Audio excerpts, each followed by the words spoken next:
परमेश्वर के पवित्र नाम की महिमा हो। परमेश्वर का पवित्र नाम गौरव हो। దేవుని యొక్క పరిశుద్ధ నామానికి మహిమ కలుగును గాక। आज परमेश्वर के वचन से कुछ खास मैं आपके सम्मुख में रखने के लिए नहीं चाहता। ते आज परमेश्वर वाक्य किसी विशेष विषय आपण रखे आग्रह करे नहीं।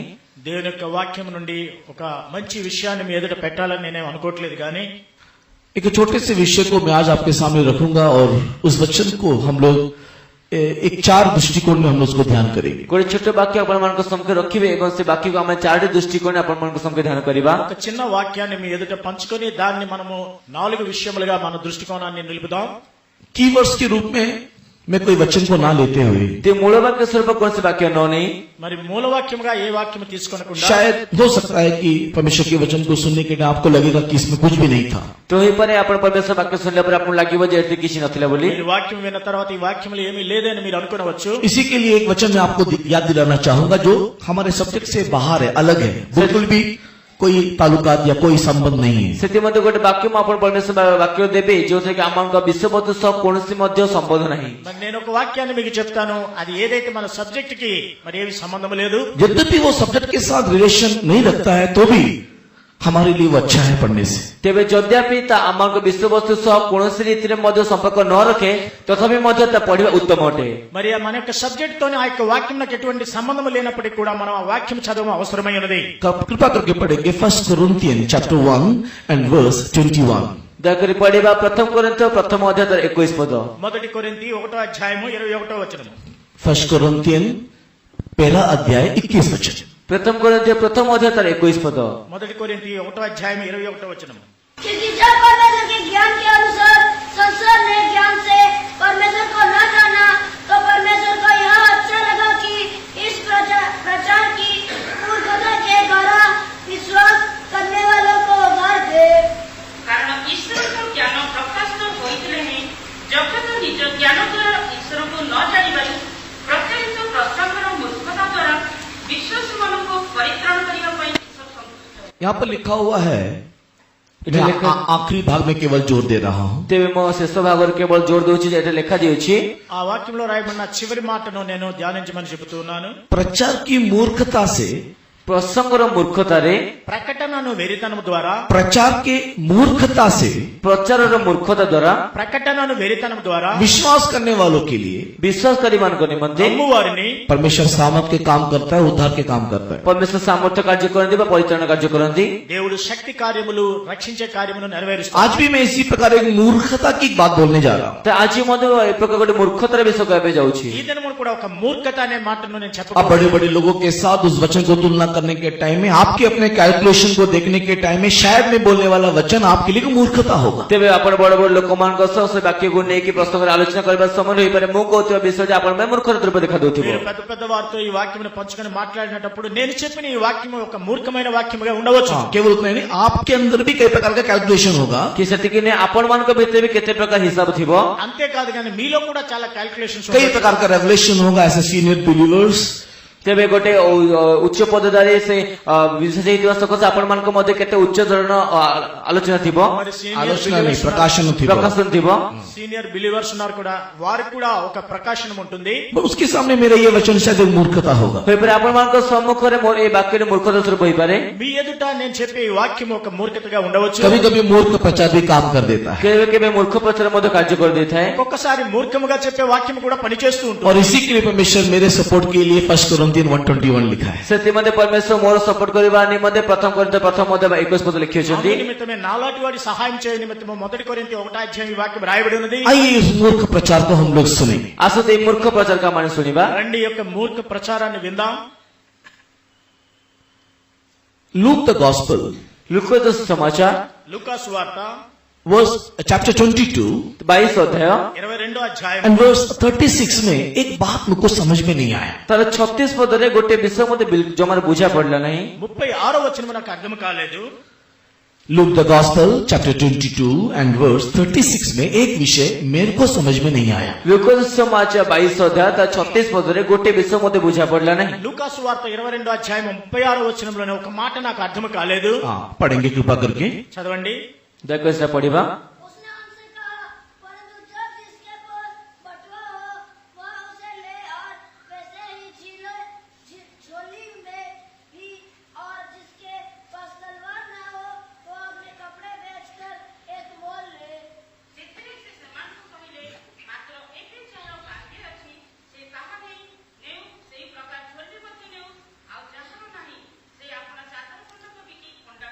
मैं आप लोगों से थोड़ा मदद चाहता हूँ। ମୁଁ ଆପଣଙ୍କ ଟିକେ ସାହାଯ୍ୟ ମାଗେ। మీ వద్ద నుండి సహాయం కోరుకుంటున్నాను. यहाँ पर क्या लिखा है? ତ ଏଠି କଣ ଲେଖା ଦେଇଛି? ఇక్కడ ఏమని రాయబడింది? यीशु मसीह यहाँ पर क्या बोल रहा है? ଯୀଶୁଖ୍ରୀଷ୍ଟ ଏଠାରେ କଣ କହୁଛନ୍ତି? యేసుక్రీస్తు ఏమని చెప్తున్నారు? जिसके पास पर्स हो, बटुआ हो, उन लोग क्या करना चाहिए?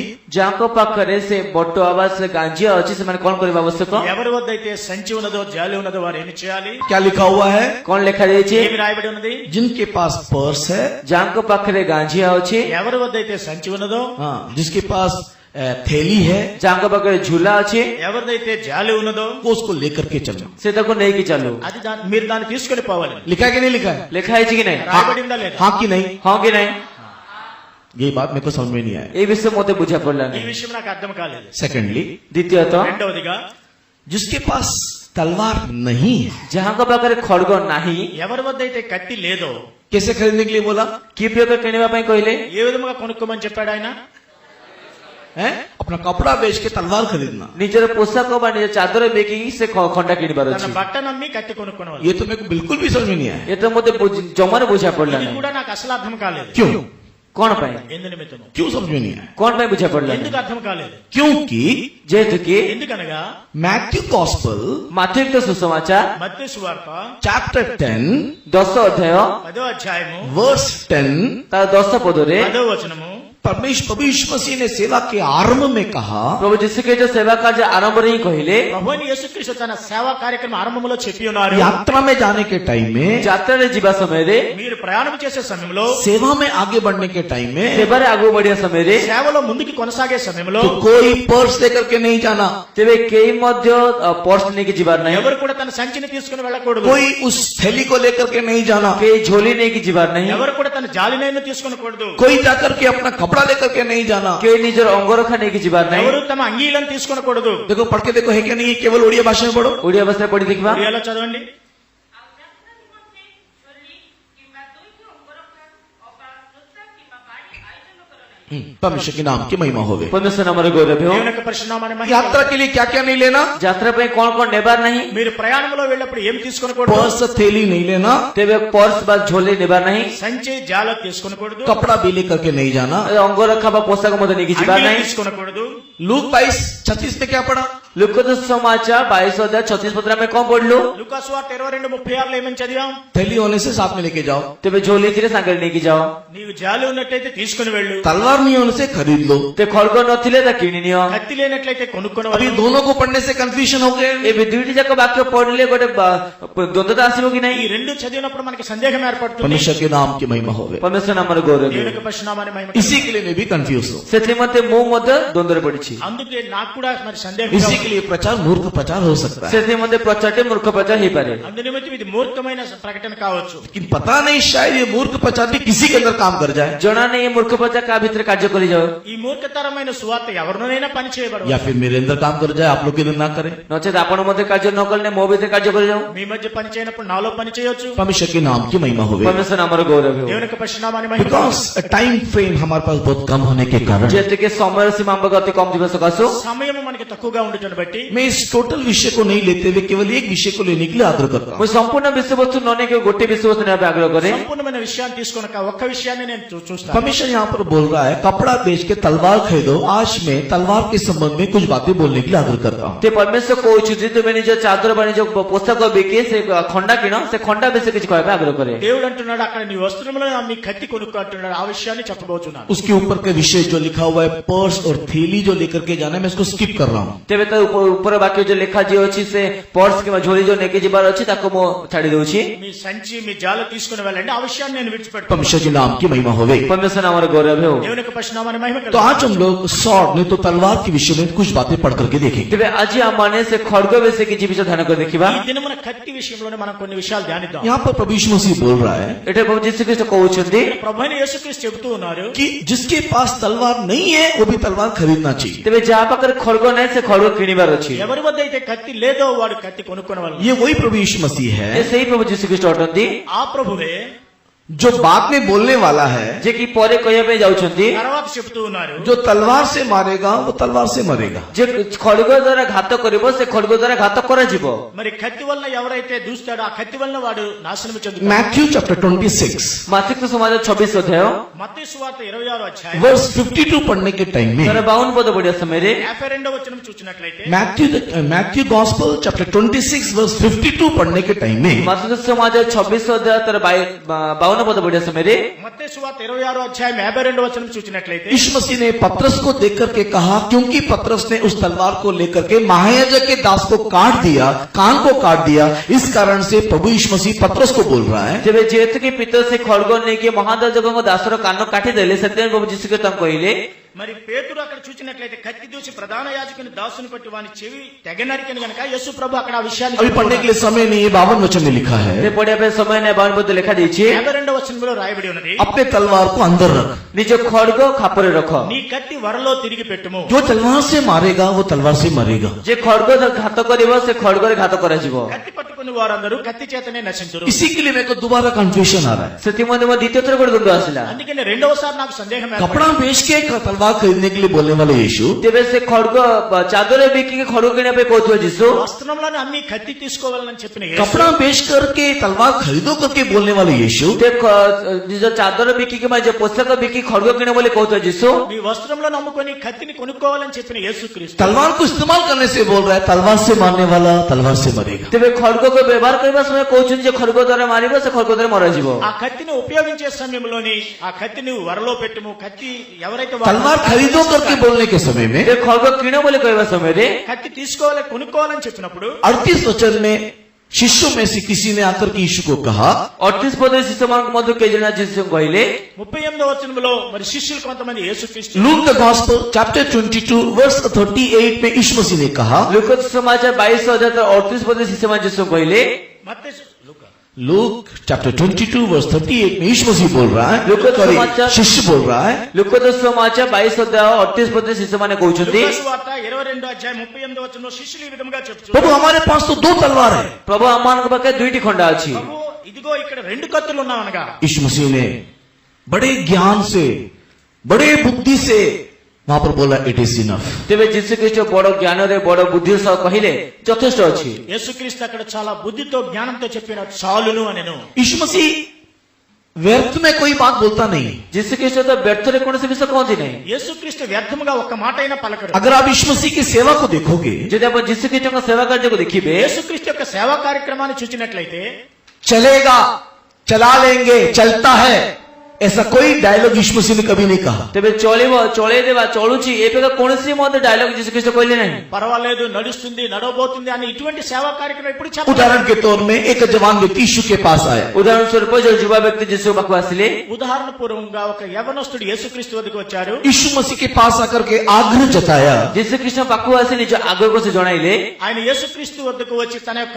మనసులో ఉండే కోరిక, मैं भी तेरे समान, मैं तेरे पीछे होना चाहता हूँ, तेरे शिष्यों के समान तेरे पीछे जाना चाहता हूँ। ଯେ ମୁଁ ମଧ୍ୟ ତୁମ ଶିଷ୍ୟମାନଙ୍କ ତୁଲ୍ୟ ତୁମ ଅନୁଗମନ କରିବା ପାଇଁ ଚାହେଁ। నేను కూడా మీ యొక్క శిష్యుల వల్ల మిమ్మల్ని వెంబడిస్తాను. यीशु मसीह ने कहा, एक काम कर, ଯୀଶୁ ଖ୍ରୀଷ୍ଟ କହିଲେ ଗୋଟେ କାର୍ଯ୍ୟ କର, యేసుక్రీస్తు చెప్పారు, నీవు ఒక పని अपना చేయి, सारा धन बेच के कंगालों को दे करके मेरे पीछे हो ले। ନିଜ ସର୍ବସ୍ୱ ଧନକୁ ବିକ୍ରୟ କରି ଦରିଦ୍ରମାନଙ୍କୁ ଦାନ କରି ମୋ ପଛରେ ଅନୁଗାମୀ ହୁଅ। నీకు కలిగి ఉన్న సంపదనంతయు అమ్మి మరి దరిద్రులకు దాన్ని పంచిపెట్టి అప్పుడు నా వద్దకు రా అని वो చెప్పారు. जवान व्यक्ति बड़ा धनी होने के कारण ସେ ଯୁବା ବ୍ୟକ୍ତି ଜଣକ ଅତ୍ୟନ୍ତ ଧନୀ ଥିବା ସକାଶୁ ఆ యవనస్తుడు చాలా ధనవంతుడు గనుక यीशु को छोड़ के चला गया। ଯୀଶୁ ପରିତ୍ୟାଗ କରି ଚାଲିଗଲେ। యేసుక్రీస్తుని విడిచి వెళ్ళిపోయాడు. चलता है, चलेगा, चला लेंगे, अगर यीशु करता ଯଦି ଯୀଶୁ କହିଥାନ୍ତେ ଯେ ଚଳୁଛି ଚଳେଇଦେବା, ଚଳିବ ବୋଲି କହିଥାନ୍ତେ ଯଦି, యేసుక్రీస్తు ఒకవేళ పర్వాలేదు నడుస్తుంది లేక పర్వాలేదు అని చెప్పినట్లయితే, अरे वापस मत जा, वापस कहाँ जा रहा है, इधर आ, इधर आ, इधर आ, और कहीं नहीं जाना, इधर आ, इधर आ, कितना है? ତେବେ ହଉ ଠିକ ଅଛି, ଫେରି କମାଇ ଯାଉଛ, କିଛି କଥା ନାହିଁ, ଆସ ଆସ, କୋଉଠି ఇప్పుడు କେତେ ଅଛି, యేసుక్రీస్తు వెనక్కి వెళ్ళవద్దు, ఏమైంది నువ్వు నా వద్దకు రా అని చెప్పేవాడు. हाँ, कितना करके नहीं पूछा। ତେବେ କେତେ ଅଛି ବୋଲି ପଚାରିଲେ ନାହିଁ। ఎంత ఉందని అడగలేదు. अच्छा देखो, पूरा देने के लिए मुश्किल हो रहा है क्या? ଆଉ ତମକୁ ପୁରା ଦେବା ପାଇଁ କଷ୍ଟ ହଉଛି କି? ఈ ఆస్తి అంతా పంచిపెట్టడానికి నీకు కష్టం అవుతుంది. आधा दे सकता है क्या? ଅଧା ଦେଇପାରିବ କି? సగం ఇవ్వగలవా? चला लूंगा मैं। ମୁଁ ଚଳାଇଦେବି। పర్వాలేదు. अच्छा ठीक है, एक काम कर, 1/4 दे सकता है क्या? ଆଚ୍ଛା ଠିକ ଅଛି, 1/4 ଦେଇପାରିବ କି? 1/4 ఇవ్వగలవా? 1 दशम दे सकता है क्या? 1/10 ଦେଇପାରିବ କି? దశభాగం मैं ఇవ్వగలవా? एडजस्ट कर देता हूँ। ତ ମୁଁ ଆଡଜଷ୍ଟ କରିଦେବି। నేను అడ్జస్ట్ చేస్తాను. ऐसा यीशु मसीह ने बोला क्या? ए प्रकार जीसु कहले कि ఈ విధముగా యేసుక్రీస్తు చెప్పారా? बोला क्या? कहले कि చెప్పారా? इसका मतलब क्या है? तार अर्थ कोन अटे? దాని అర్థం ఏమనగా चलता है चलेगा चलाने वाला डायलॉग यीशु के पास नहीं है। तेबे चलुची चलाई देबा चलेबो ए प्रकार डायलॉग जीसुଙ୍କ पाखे नाही। ప్రస్తుతం నడుస్తుంది, నడవబోతుంది, నడిచిన क्रिश्चियन లేదు. Christian life is not a life of compromise. तेबे ख्रीष्टीय जीवन कोनसी बुझामणार जीवन नुहे। క్రిస్టియన్ జీవితం అనేది ఎప్పుడు కూడా ఒక हम लोग कॉम्प्रोमाइज करके चला सकते हैं, चल जाएंगे चले जाएंगे करके मत सोचिएगा। आ माने बुझामणा कर दे कि चलुची चलाई देबा बा चली जीवो एबे कहबार नाही। మనం కాంప్రమైజ్ అయ్యి పర్వాలేదు నడుస్తుంది కదా ఆ విధంగా నడవని అనుకోకూడదు. जो सही है वो सही है, जो गलत है गलत है, जो करना है वो करना है, जो नहीं करना है सो नहीं करना है। That is very compulsory. जा जा ठीक अछि ता ठीक अछि, जा भूल ता भूल, जा करिबार अछि करिबार नै ता निर्दिष्ट अटे। ఏది నిజమో అది నిజము, ఏది అబద్ధమో అది అబద్ధము, ఏది చేయాలో చేయాలి, ఏది చేయకూడదు అది చేయకూడదు. यहाँ पर यीशु मसीह के पास शिष्यों ने कहा दो हमारे पास है। तेबे शिष्य मान जीसु ख्रीष्ट कहले हमार पाखे दुईटी खंडा अछि। శిష్యులు యేసుక్రీస్తు వద్దకు వెళ్లి మా వద్ద 2 కత్తులు ఉన్నాయి. यीशु मसीह ने उसको जवाब दिया it is enough, that is enough.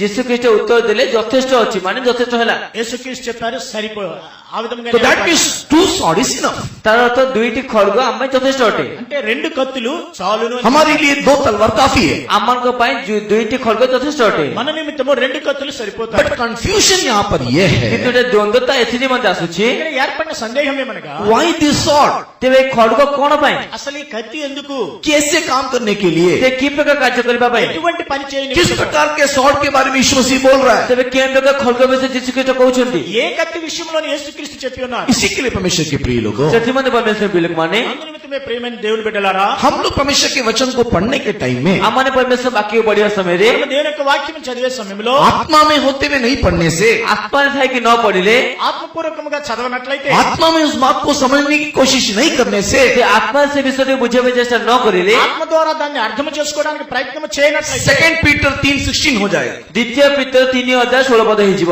2 పేతురు 3:16 జరుగుతుంది. अगर हम लोग आत्मा में बाइबल को नहीं पढ़ेंगे, यदि मैं आत्मा रे बाइबल न पढ़ू, మనం ఒకవేళ ఆత్మ ద్వారా బైబిల్ आत्मा की చదవాలి, तरह बाइबल की बातों को समझने की कोशिश नहीं करेंगे, आत्मा को द्वारा बाइबल विषय गुड़िक बुझे चेष्टा न करिबो, ఆత్మ ద్వారా బైబిల్ ని అర్థం చేసుకోవడానికి మనం ప్రయత్నించకపోతే, और अन्य शास्त्रों को पढ़ने के समान साधारण बातों को समझने के समान बाइबल को भी समझने की कोशिश करेंगे, यदि अन्य शास्त्र गुड़िक पढ़ला पर बाइबल को पढ़े चेष्टा करिबो बा साधारण विषय बुझे बाइबल को बुझे चेष्टा करिबो, అన్య శాస్త్రములు లేక వేరే పుస్తకములు చదివినట్లుగా నీవు బైబిల్ చదివినట్లయితే परमेश्वर के प्रिय लोगों 2 पीटर 3:16 हो जाएगा। परमेश्वर बिलक द्वितीय पीतर 3:16 पद हिजिब। ప్రియమైన దేవుని బిడ్డలారా, 2 పేతురు 2 అధ్యాయం 16వ వచనం, మూడో అధ్యాయం 16వ వచనం జరుగుతుంది. हाँ, वहाँ पर 3 अध्याय के 16 वचन में क्या लिखा है? से 3:16 पद रे कोन लिखा जायछि? 3వ అధ్యాయం 16వ వచనంలో ఏమని రాయబడి ఉన్నది? अन्य शास्त्र को पढ़ने के समान धर्मशास्त्र को या पौलुस की लिखी हुई पत्रियों को पढ़ने के कारण ते अन्य शास्त्र गुड़िक पढ़िबा तुल्य धर्मशास्त्र को पाउलो को लिखित पत्र गुड़िक पढ़िबा सकासु, అన్య శాస్త్రం వల్లే ధర్మశాస్త్రంలో పౌలు రాసిన ఈ పత్రికలను చదువుటను బట్టి अन्य शास्त्र को समझने की रीति में इस शास्त्र को समझने के कारण अन्य शास्त्र को जे प्रकार बुझते से प्रकार रीति रे शास्त्र को बुझबे सकासु, అన్య శాస్త్రములు చదివి అర్థం చేసుకున్న రీతిగా ఈ యొక్క బైబిల్ ను కూడా ఆ విధంగా అర్థం చేసుకోవాలనుకుంటే, अनेक लोग विनाश हो गए करके लिखा हुआ है, विनाश की ओर जा रहे करके लिखा हुआ ते है। अनेक लोक माने विनाश होई जायछि बा विनाश को गति करछि बोले लिखा जायछि। అనేక మంది నాశనం అవుతున్నారు, నాశన మార్గంలోనికి వెళుతున్నారు. बाइबल को लिखा हुआ वचन को साधारण ज्ञान से नहीं समझ सकते। ते बाइबल लिखा जाते वाक्य को साधारण ज्ञान में बुझि पारिबा नहीं। దేవుని యొక్క వాక్యమును సాధారణమైన జ్ఞానంతో అర్థం చేసుకోలేము. साधारण रीति से हम उसको ले नहीं सकते। साधारण तो रीति रे हम तो नहीं पारिबा नहीं। సాధారణంగా మనం దాన్ని తీసుకోకూడదు. लिखा हुआ हर एक वचन आत्मा के द्वारा प्रेरित है, आत्मा के द्वारा प्रेरणा प्राप्त है। ते लिखा जायछि प्रत्येक वाक्य आत्मा को द्वारा प्रेरित वा प्रेरणा प्राप्त होतंती।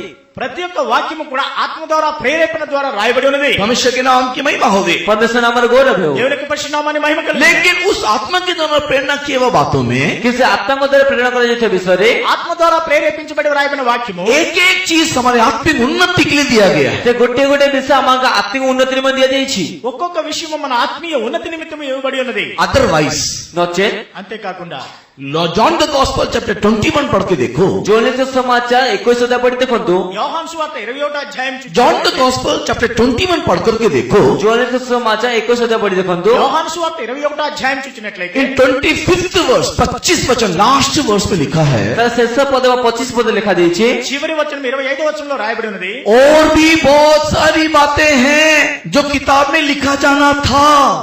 ଆହୁରି ଅନେକ ଗୁଡ଼ିଏ ବିଷୟ ଅଛି ଯାହାକି ପୁସ୍ତକ ଲେଖାଯିବାର ଥିଲା ఈ యొక్క గ్రంథంలో రాయబడినవి అనేకమైన విషయములు ఇంకా ఉన్నవి. लेकिन वो सब कुछ लिखा नहीं गया। କିନ୍ତୁ ସବୁ କିଛି ଲେଖା ଗଲା ନାହିଁ అవన్నీ వ్రాయబడలేదు. वो सारी बातों को अगर लिखते ଯେ ସେ ସମସ୍ତ ବିଷୟ ପୁସ୍ତକ ଲେଖା ఆ ହେଇଥାନ୍ତା విషయములన్నీ రాయాలంటే इस पृथ्वी में कोई किताब नहीं होता जिसमें ये सारी बातें समाता।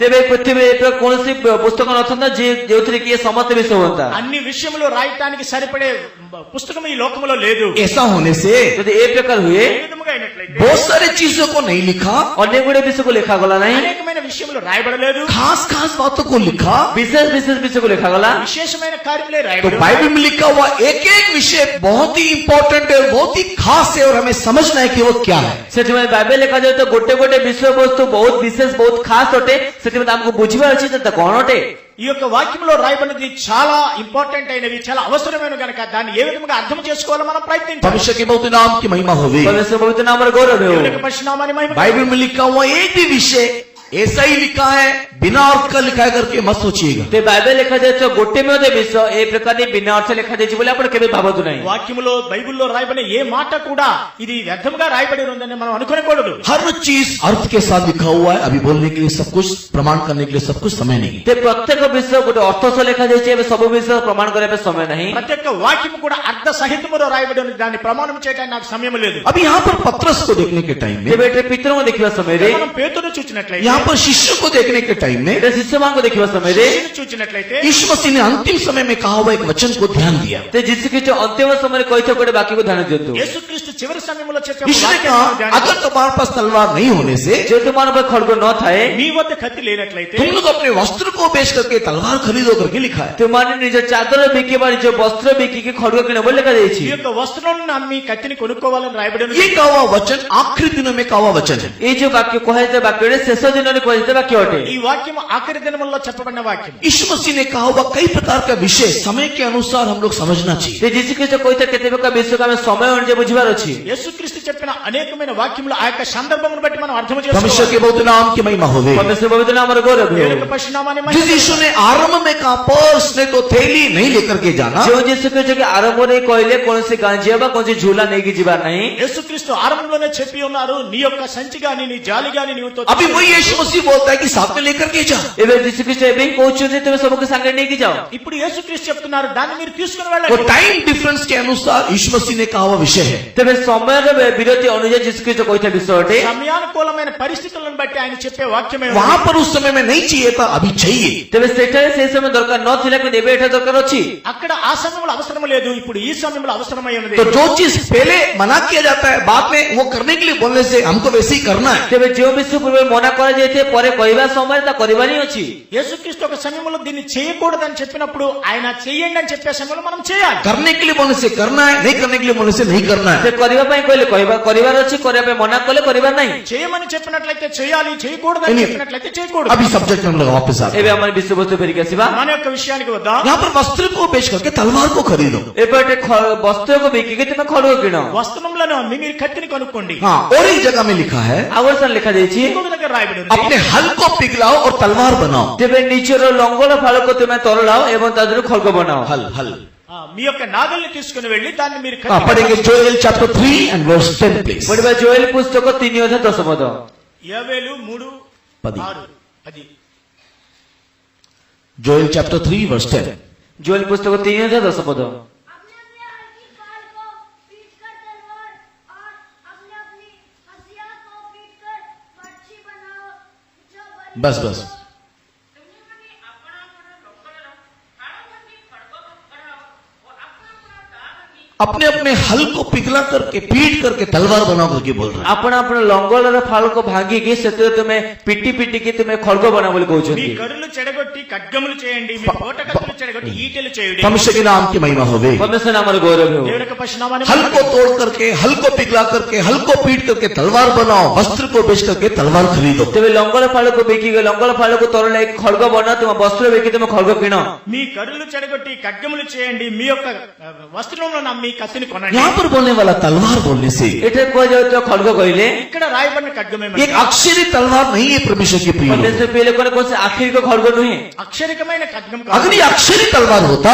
ଯେଟା ଆଖିରିକ ଖଡ୍ଗ ହୋଇଥାନ୍ତା అక్షరార్థమైన ఖడ్గమైనట్లయితే यीशु मसीह को बाद में ये बोलने की जरूरत नहीं पड़ता कि जो तलवार से मारेगा वो तलवार से मरेगा। ଯୀଶୁଖ୍ରୀଷ୍ଟ ପରେ କହିବା ପଡିନଥାନ୍ତା ଯେ ଖଡଗରେ ମାରିବ ସେ ଖଡଗରେ ମରାଯିବ ବୋଲି। యేసుక్రీస్తు తర్వాత మీరు ఖడ్గమును ఉపయోగించినట్లయితే ఆ ఖడ్గము ద్వారా మీరు यीशु मसीह చెప్పకపోయిండే यीशु मसीह बोलने वाला तलवार एक दूसरा लेवल का तलवार था। ଯୀଶୁଖ୍ରୀଷ୍ଟ କହୁଥିବା ଖଡଗ ଗୋଟେ ଅନ୍ୟ ସ୍ତରୀୟ ଖଡଗ ଥିଲା। యేసుక్రీస్తు చెప్పే ఆ యొక్క కత్తి అది వేరే రకమై ఉన్నది। परमेश्वर के नाम की महिमा होवे। ପରମେଶ୍ୱର ପବିତ୍ର ନାମରେ ଗୌରବ ହେଉ। దేవునికి పరిశునామాన్ని మహిమ यीशु కలుగును। मसीह बोलने वाला तलवार क्या है? ଯୀଶୁଖ୍ରୀଷ୍ଟ କହୁଥିବା ଖଡଗ କଣ ଅଟେ? యేసుక్రీస్తు చెప్పే ఖడ్గం ఏమై ఉన్నది? कौन से दो तलवार को लेने के लिए कहा है? ତେବେ କେଉଁ ଦୁଇଟି ଖଡଗକୁ ନେବା ପାଇଁ କହିଛନ୍ତି? ఏ రెండు కత్తులు మీతో కూడా తీసుకుని వెళ్ళండి అని చెప్పారు? जब हम लोग इब्रानी की किताब 4 अध्याय के 12 वचन को पढ़ते हैं, ଯେତେବେଳେ ଏବ୍ରୀ ପୁସ୍ତକ 4:12 ପଦକୁ ପଢିଥାଉ, ఎబ్రీ పత్రిక 4:12 చూసినట్లయితే, एफिसी की किताब 6 अध्याय के 18 वचन को पढ़ते हैं। ଏଫେସ୍ୟ ପୁସ୍ତକ 6:8 ପଦ ପଢିଥାଉ, ఎఫెసీ 6:17 చూసినట్లయితే, हाँ, एफिशियंस चैप्टर 6 उसका 17 वचन को पढ़ने से ଏଫେସ୍ୟ पुस्तକ 6:17 ପଦ ପଢିବା ସମୟରେ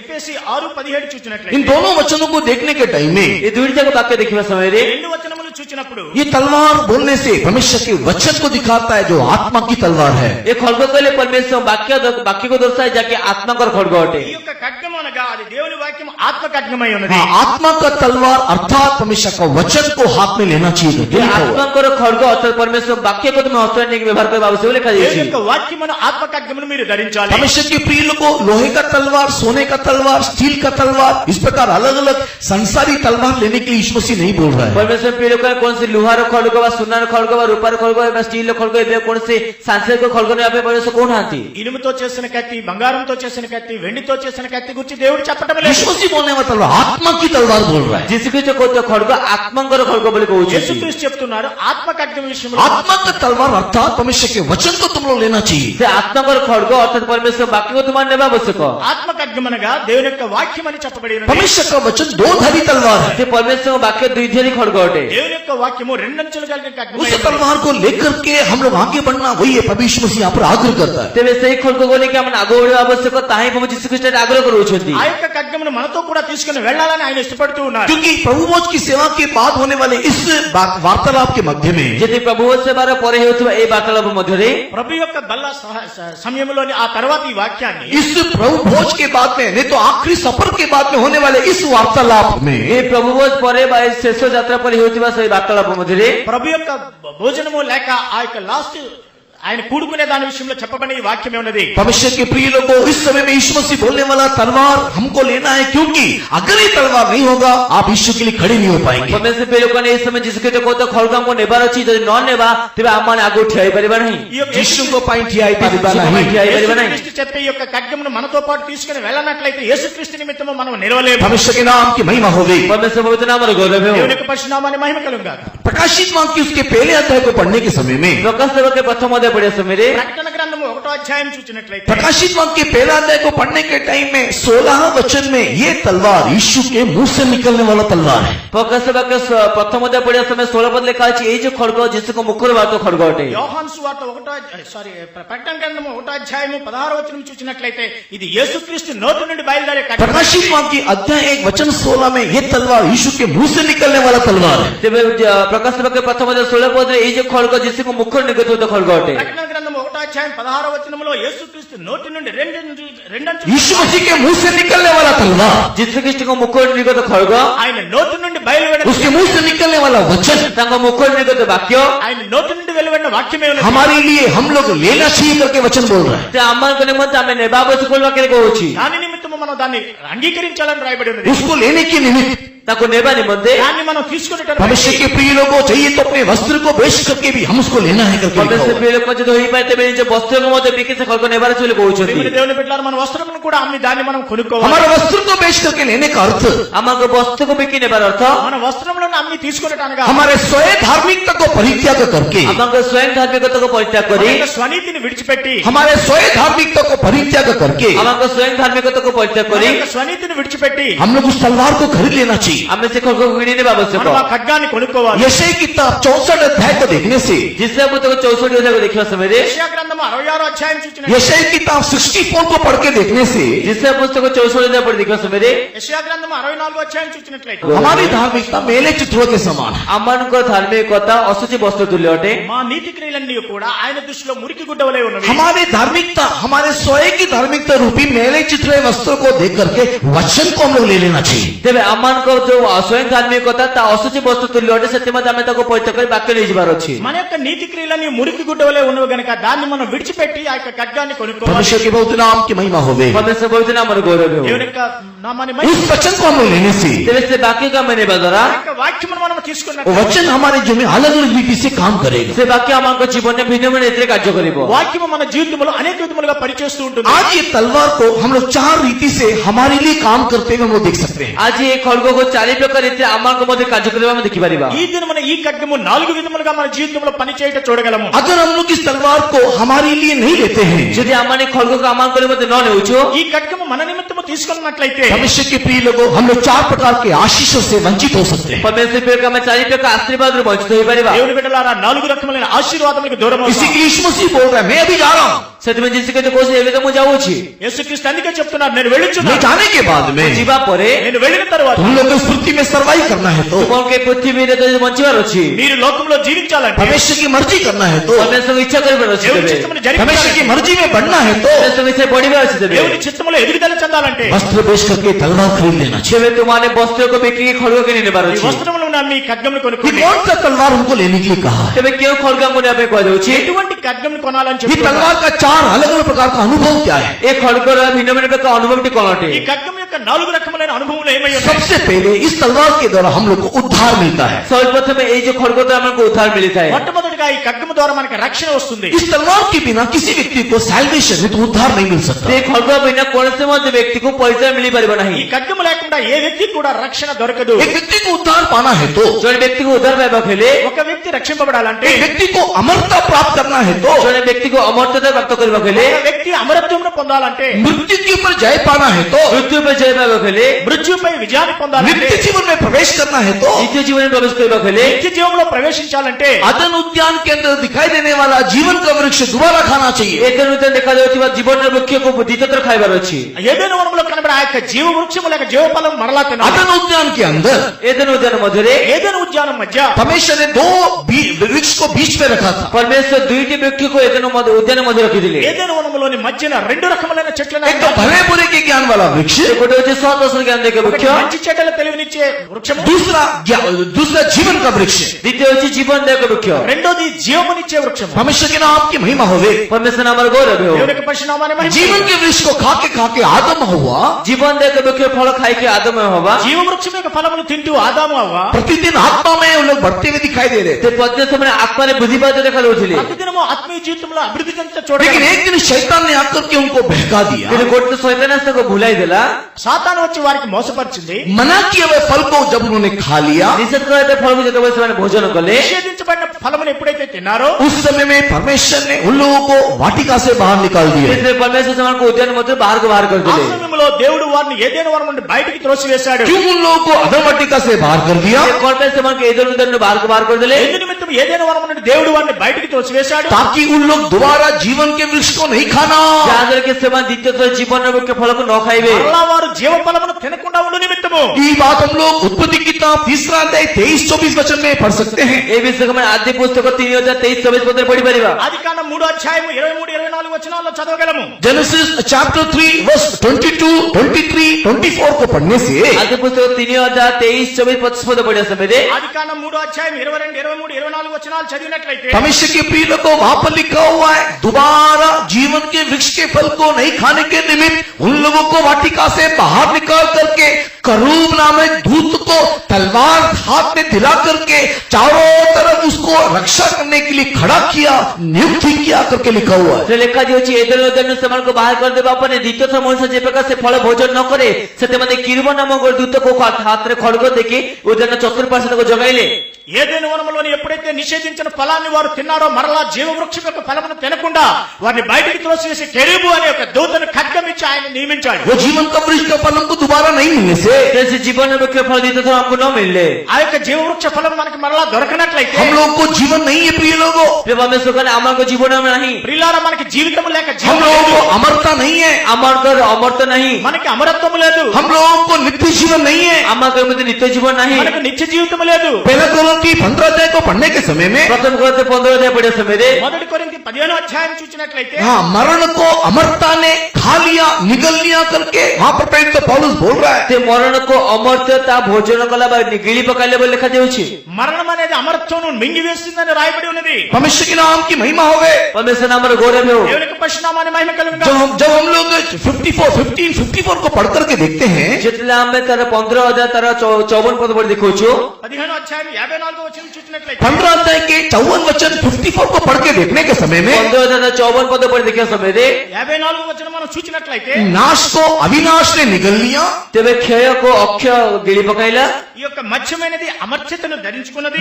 मरणता को अमरता ने निगल लिया। तेबे मर्त्य को अमर्त्य ता ग्रास करि पकाइला। ఆ యొక్క మత్స్యమును అమర్త్యమైనది మింగి जब ये होगा, जेते बोलता है बा ఎప్పుడైతే ఇది జరుగుతుందో तब 55-56 वचन हमारे लिए सफल होगा। सेते 55 एवं 56 पद हमरे में सफल हेबो। 55 56 వచనంలో हे मृत्यु तेरा डंक कहाँ रहा, हे मृत्यु तुम जय कोठे रहिला, మరణమా నీ ముల్లెక్కడ? हे पाताल तेरा जय कहाँ रहा। हे पाताल तो जय कोठे रहिला। ఓ యొక్క మరణమా నీ విజయం ఎక్కడ? मृत्यु के ऊपर पाताल के ऊपर जय पाना है तो मृत्यु ऊपर पाताल पे जय पावे खेले ఆ యొక్క పాతాళం పైన మృత్యు పైన విజయం పొందాలంటే हम लोग अमरता को प्राप्त करना है। हमने अमर्त्य को प्राप्त करवार अछि। మనము అమర్త్యం పొందవలసి ఉంది. लेकिन अमरता के लिए रखा हुआ जीवन का वृक्ष को अभी तलवार से घेर करके बंद करके रखा हुआ है। किंतु अमरता निमित्त रखा जाइथिबा जीवन के फल को एबे खड्ग द्वारा ताको रखा चारिपट बाड़ रखा जाइछि। అమర్త్యం అనే పొందు నిమిత్తము ఆ యొక్క జీవవృక్ష ఫలమును తినకుండా దానికి భద్రపరచబడి ఉన్నది. अभी कौन उसको अंदर जाकर के हमको वो फल ला करके देगा। एबे की अमर के निमित्त भीतर को देके हमको फल आनि के देबो। ఎవరు ఇప్పుడు మన నిమిత్తం ఆ లోపలికి వెళ్ళి ఆ ఫలాన్ని हमको कैसे वो अमरता जीवन मिलेगा। अमर की पेका से अमरता जीवन मिलिबो। మనకి అమరత్వం ఏ విధముగా దొరుకుతుంది? वो अमरता नहीं मिलने के कारण जो अमरता न मिले सकसो అమరత్వం దొరకని వలన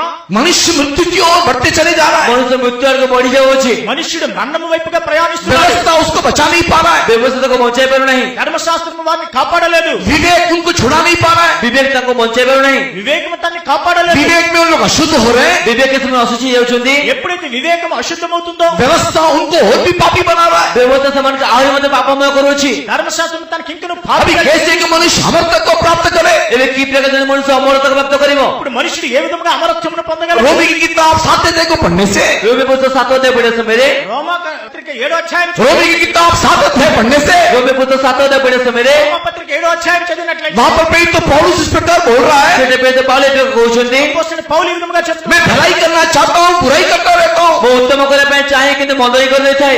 నేను మేలు చేయగోరుచున్నాను కానీ కీడునే जो చేయ मैं भलाई करना चाहता हूँ मैं कर नहीं पा रहा, जो उत्तम कार्य मु करे पे चाहे ता करि पारु नहीं। నేను మేలు చేయాలనుకుంటున్నాను చేయలేకపోతున్నాను. क्योंकि दो व्यवस्था मेरे विरुद्ध में काम कर रहा है। जिते दुईटी व्यवस्था मो विरुद्ध कार्य करूछि। ఎందుకంటే రెండు ధర్మశాస్త్రం నా వద్ద పని చేయుచున్నవి. एक व्यवस्था जो परमेश्वर ने दिया, गोटे व्यवस्था देके परमेश्वर देले, ఒక ధర్మశాస్త్రము నియమము దేవుడిచ్చాడు. दूसरा व्यवस्था जो मेरे शरीर में दिखाई दे रहा है, द्वितीय व्यवस्था जाके मो शरीर देखा जाउछि। ఇంకొక ధర్మశాస్త్రం లాగా నియమము నా శరీరంలో ఉన్నది. मेरे शरीर में दिखाई देने वाली व्यवस्था मो शरीर देखा जो व्यवस्था నా యొక్క శరీరంలో ఉండే प्रभु का दिया हुआ व्यवस्था, प्रभु को जैसे व्यवस्था దేవుడిచ్చే నియమము दोनों को कंपेयर करके देखने से दुई जन को तुलना कर देखियो समय रे రెండింటిని సరిపోల్చి చూచినట్లయితే मैं मरूंगा पक्का है, ते मु तो मरी भी ना निर्दिष्ट होटे, నేను మరణిస్తాను అది నిశ్చయం. मैं नरक में जाऊंगा पक्का मु है, तो नरक को जीवी ना निर्दिष्ट होटे, నేను నరకములోనికి వెళ్తాను అది నిశ్చయము. मैं बचने वाला नहीं हूँ पक्का मु है, तो बंची भी ना निर्दिष्ट ही होटे। నేను బ్రతకలేని నిశ్చయము. क्योंकि व्यवस्था कहता है ऐसे करना वैसे नहीं करना। जैसे की व्यवस्था कोई एबे करबा जे सेबे करबा नहीं। ధర్మశాస్త్రం చెప్తుంది ఈ విధంగా చెయ్యు ఆ విధంగా చేయకూడదు. शरीर बोलता है कि वैसे ही कर सकते हैं, दूसरा नहीं कर सकते। ते शरीर तो कोई एबे करी परिबा अन्य कोई से तो करि परिबा नहीं। శరీరం చెప్తుంది నువ్వు ఈ విధంగానే చేయవాలి ఇంకే విధంగా अभी చేయలేవు. ये दोनों व्यवस्था हम लोग को पीस रहा है। ये दुईटी जाक व्यवस्था भी हमको पीसी दउछि। ఈ రెండు నియమములు మనకి ఎంతో నలుగొడుచు अभी ఉన్నాయి. अमरता कैसे मिलेगा, एबे अमरता की प्रकार मिलबो। అమరత్వం ఇప్పుడు ఏ విధంగా దొరుకుతుంది? इसी के लिए प्रेरित तो पौलुस वहां पर चिल्ला रहा है, सेतमे पेट पाले चिला होचंदी। అపోస్తలుడు పౌలు ఇక్కడ గట్టిగా చెప్తూ मैं एक अभागा मनुष्य मुझे कौन बचाएगा। ते मोग दुर्भाग्य मनुष्य मधे किय रक्षा करिवो। నేనెంతో దౌర్భాగ్యుడను నన్ను ఎవరు मुझे రక్షించలేరు. मृत्यु की जैसे मुझे मृत्यु से कौन बचाएगा। मते मृत्यु शरीर किय रक्षा करिवो। మరణము నుండి నన్ను ఎవరు తప్పించగలడు? परमेश्वर के नाम की महिमा होवे। परमेश्वर नामरे गौरव हो। దేవుని యొక్క పరిశునామాన్ని उस समय प्रेरित पौलुस ने कहा, इससे प्रेरित पौलुस कहले, ఆ సమయంలో అపోస్తలుడు పౌలు చెప్తూ ఉన్నాడు, परमेश्वर का धन्यवाद हो, परमेश्वर को धन्यवाद हो, దేవునికి ధన్యవాదాలు. उसने हमारे लिए पुत्र को भेजा, से हमारे निमित्त को पुत्र को पठाइले, ఆయన తన సొంత उसने जीवन के वृक्ष को खाने के निमित्त से जीवन में भूखे भोजन करने निमित्त, జీవ ఫలమును మరలా మనం తిని నిమిత్తము, उसको रोकने वाली तलवार से बचने के लिए, ताको रोकने वाले को खड़गड़ पहुंचने निमित्त, దానికి నిర్బంధించిన ఖడ్గము నుండి మనం తప్పించడం కొరకై, उस रोकने वाली तलवार से बचाने के लिए से रोके दिवा खड़गड़ पहुंचने निमित्त, ఆ యొక్క నిర్బంధించబడిన ఖడ్గము నుండి మనం తప్పించ हमारे यीशु जगत में आया। प्रिय हमको लोगों, जिस जगत आते बने से पहले पाने, మన యేసు ఈ లోకములోనికి వచ్చారు ప్రియులారా. इब्रानी की किताब 13 अध्याय को पढ़ने के समय में, एवरी पुस्तक 13 अध्याय पढ़े समय रे, ఎబ్రీ పత్రిక 13వ అధ్యాయం చూసినట్లయితే इब्रानी की किताब 13 अध्याय को पढ़ने के समय में उसका 10 और 11 वचन कहता है, एवरी पुस्तक 13 अध्याय पढ़े समय 10 से 11 पद कहूचे, ఎబ్రీ పత్రిక 13, 10, 11 వచనములు ఈ విధముగా చెప్పుచున్నాం. हिब्रू चैप्टर 30 वर्स 11 में हमने पढ़ने से एवरी पुस्तक 13 अध्याय 11 पद पढ़े समय रे, ఎబ్రీ పత్రిక 13, 11 వచనము చూసినట్లయితే परमेश्वर के प्रिय लोगों, हमारा प्रभु यीशु मसीह उस छावनी के बाहर जाकर के हमारे लिए बलिदान हुआ करके लिखा हुआ है। परमेश्वर का अमान को जिसकी जो छाउन बाहर जाके अमान में बोल देने वाले लिखा दीजिए, మన దేవుని బిడ్డలారా, మన యేసు క్రీస్తు శిబిరమునకు వెలుపట తగిలింపబడిన రాయబడి ఉన్నది. हमारे यीशु मसीह छावनी के बाहर जाने का अर्थ क्या है? अमान को जिस छाउन बाहर जो अर्थ कोटे, మన యొక్క యేసు శిబిరము వెలుపల ఉన్నారని అనగా ఏమైనది? जो ये करूबीन दूत जो तलवार लेकर के पकड़े हुए हैं, ये जो किरीबोगन दूत जो मान खड़गड़ से जगी होचंदी, ఏ యొక్క కెరూబులైతే ఆ ఖడ్గమును తీసుకుని ఉన్నారో, वो तलवार से यीशु मारा जाने के निमित्त, सही खड़गड़ जिससे मृत्यु वाली मंदे, ఆ ఖడ్గము ద్వారా యేసు క్రీస్తు మరణించుట నిమిత్తం, उसके मृत्यु के द्वारा दोबारा जीवन के विषय खाने के लिए अधिकार पाने के निमित्त, ताको मृत्यु से हमको दीते तो जीवन में के फल खाए पे अधिकार मिले वाली मंदे, ఆయన మరణము ద్వారా మరలా ఆ యొక్క నిత్య జీవమును పొందే అధికారం మనకు వచ్చిన నిమిత్తం, निष्पाप निर्दोष निष्कलंक यीशु उस नगर के बाहर जाकर के हमारे लिए बलिदान हुआ। से निष्पाप निष्कल को निर्दोष जिस नगर बाहर जाके अम्मा को निमित्त मृत्युवान कोले, పాపము లేని నిష్కలంకమైన ఆ యొక్క యేసు క్రీస్తు శిబిరము వెలుపల ఆయన మన కొరకు సిలువ वो వేయబడ్డాడు. तलवार हम लोग को उद्धार दिलाए, जब से जो बोलते अमान को उद्धार मिला, ఆ ఖడ్గము ద్వారా మనకి రక్షణ वो వచ్చింది. तलवार यीशु मसीह के पर आने के द्वारा से खड़गड़ जिसको प्रार्थना द्वारा ఆ యొక్క ఖడ్గము యేసు క్రీస్తుని చంపుట ద్వారా हम लोग को दोबारा अति पवित्र स्थान में प्रवेश करने का अनुमति मिला। हमको जीते तो अति पवित्र स्थान में प्रवेश करने की अनुमति मिला। మరలా అతి పవిత్ర స్థానంలోనికి ప్రవేశించుటకు మనకి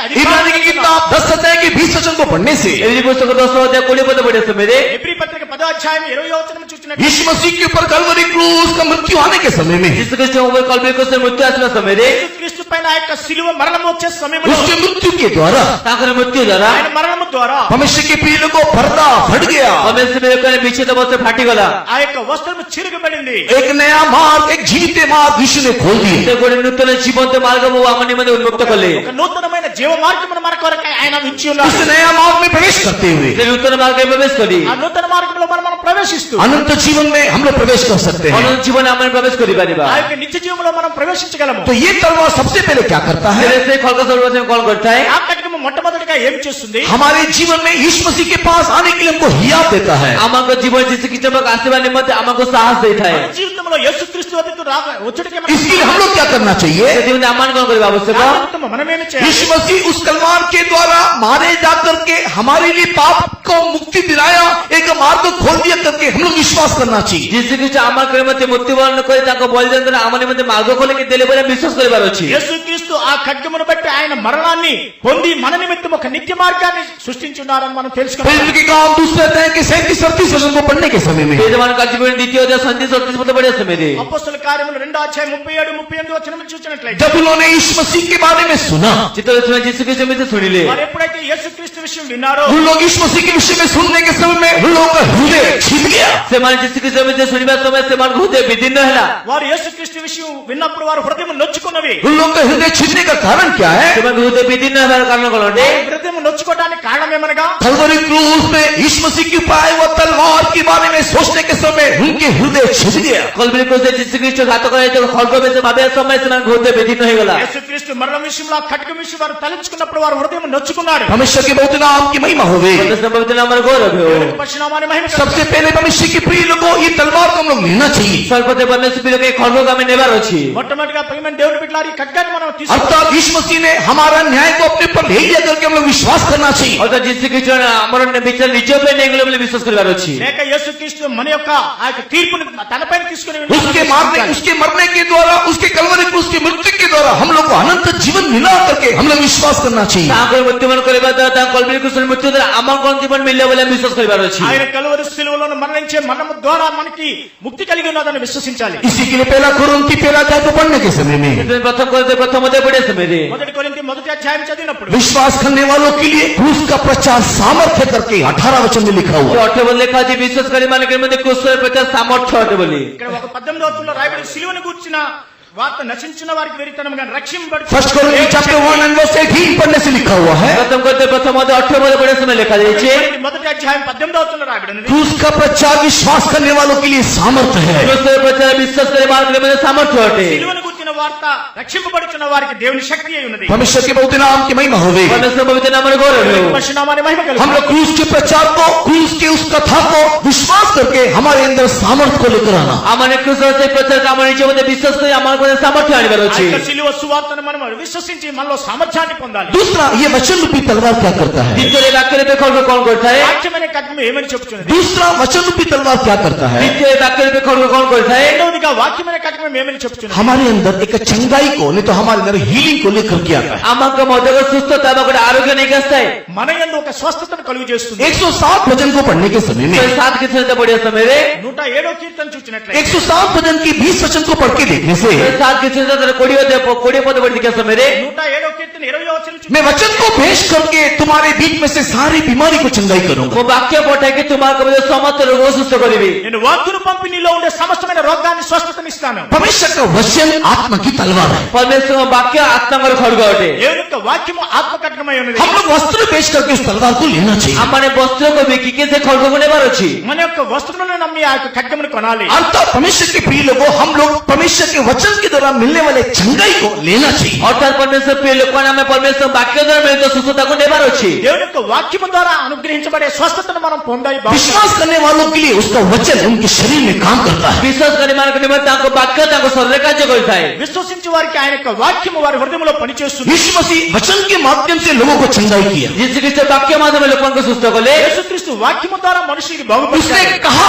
और कहने से वैसा ही हो गया, ସେ କହିଲେ ଏବଂ କହିବା ଦ୍ୱାରା ସେ ବେକାରୀ ହେଲା। ఆయన నోటి మాట ద్వారా చెప్పిన మాట జరుగుతుంది। क्योंकि जब उसने कहा, ଯେତେବେଳେ ସେ କହିଲେ ఎప్పుడు ఆయన చెప్పారో उसका वचन जो आत्मा की तलवार है, ତାଙ୍କର ବାକ୍ୟ ଯେ କି ଆତ୍ମାଙ୍କର ଖడ్ଗ ଅଟେ। ఆ యొక్క వాక్యము ఆత్మీయ ఖడ్గమై ఉన్నది। सुनने वाले के हृदय में काम करते हुए ଶୁଣୁଥିବା ବ୍ୟକ୍ତି ହୃଦୟରେ କାର୍ଯ୍ୟ କରି వినేవారి హృదయంలో పనిచేసే उनके సమయంలో अंदर दिखाई देने वाले सारे बीमारी की आत्मा को, कीटाणु की आत्मा को उसने उस तलवार से काट डाला। ତାଙ୍କ ମଧ୍ୟରେ ଦେଖାଯାଉ ସମସ୍ତ ରୋଗର ଆତ୍ମାକୁ ସମସ୍ତ କୀଟାଣୁକୁ ସେ କାଟି ପକାଇଲେ। వారి యొక్క జీవితంలోని శరీరంలో ఉండే రోగమును ఆ యొక్క కీటకములను परमेश्वर के पवित्र नाम की महिमा होगी। ପରମେଶ୍ୱର ପବିତ୍ର ନାମର ଗୌରବ ହେଉ। నామమున మహిమ కలుగును। इसी के लिए जब हम लोग प्रार्थना करते हैं, ସେଥିପାଇଁ ଯେତେବେଳେ ଆମେ ପ୍ରାର୍ଥନା କରିଥାଉ అందును మనం ఎప్పుడైతే ప్రార్థన చేస్తామో अनेक लोगों के लिए प्रार्थना करने के टाइम में, अनेक बीमारियों के लिए प्रार्थना करने के टाइम में ଅନେକ ଲୋକମାନେ ନିମନ୍ତେ ପ୍ରାର୍ଥନା କରିବା ସମୟରେ, ଅନେକ ରୋଗୀମାନଙ୍କ ପ୍ରାର୍ଥନା କରିବା ସମୟରେ అనేక మంది నిమిత్తము రోగగ్రస్తుల నిమిత్తము ప్రార్థన एक చేస్తాము। झुंड के लोग चंगाई पाने से अन्य झुंड के लोग चंगाई क्यों नहीं पाते हैं? ଗୋଟେ ଦଳ ଲୋକ ସୁସ୍ଥ ପାଇବା ସମୟରେ ଅନ୍ୟ ଦଳ ଲୋକ ସୁସ୍ଥ କଣ ପାଇଁ ପାଇନଥାନ୍ତି? ఒక గుంపు వారు స్వస్థత పొందుతున్నారు, ఇంకో గుంపు వారు స్వస్థత ఎందుకు పొందడం లేదు? वचन का तलवार,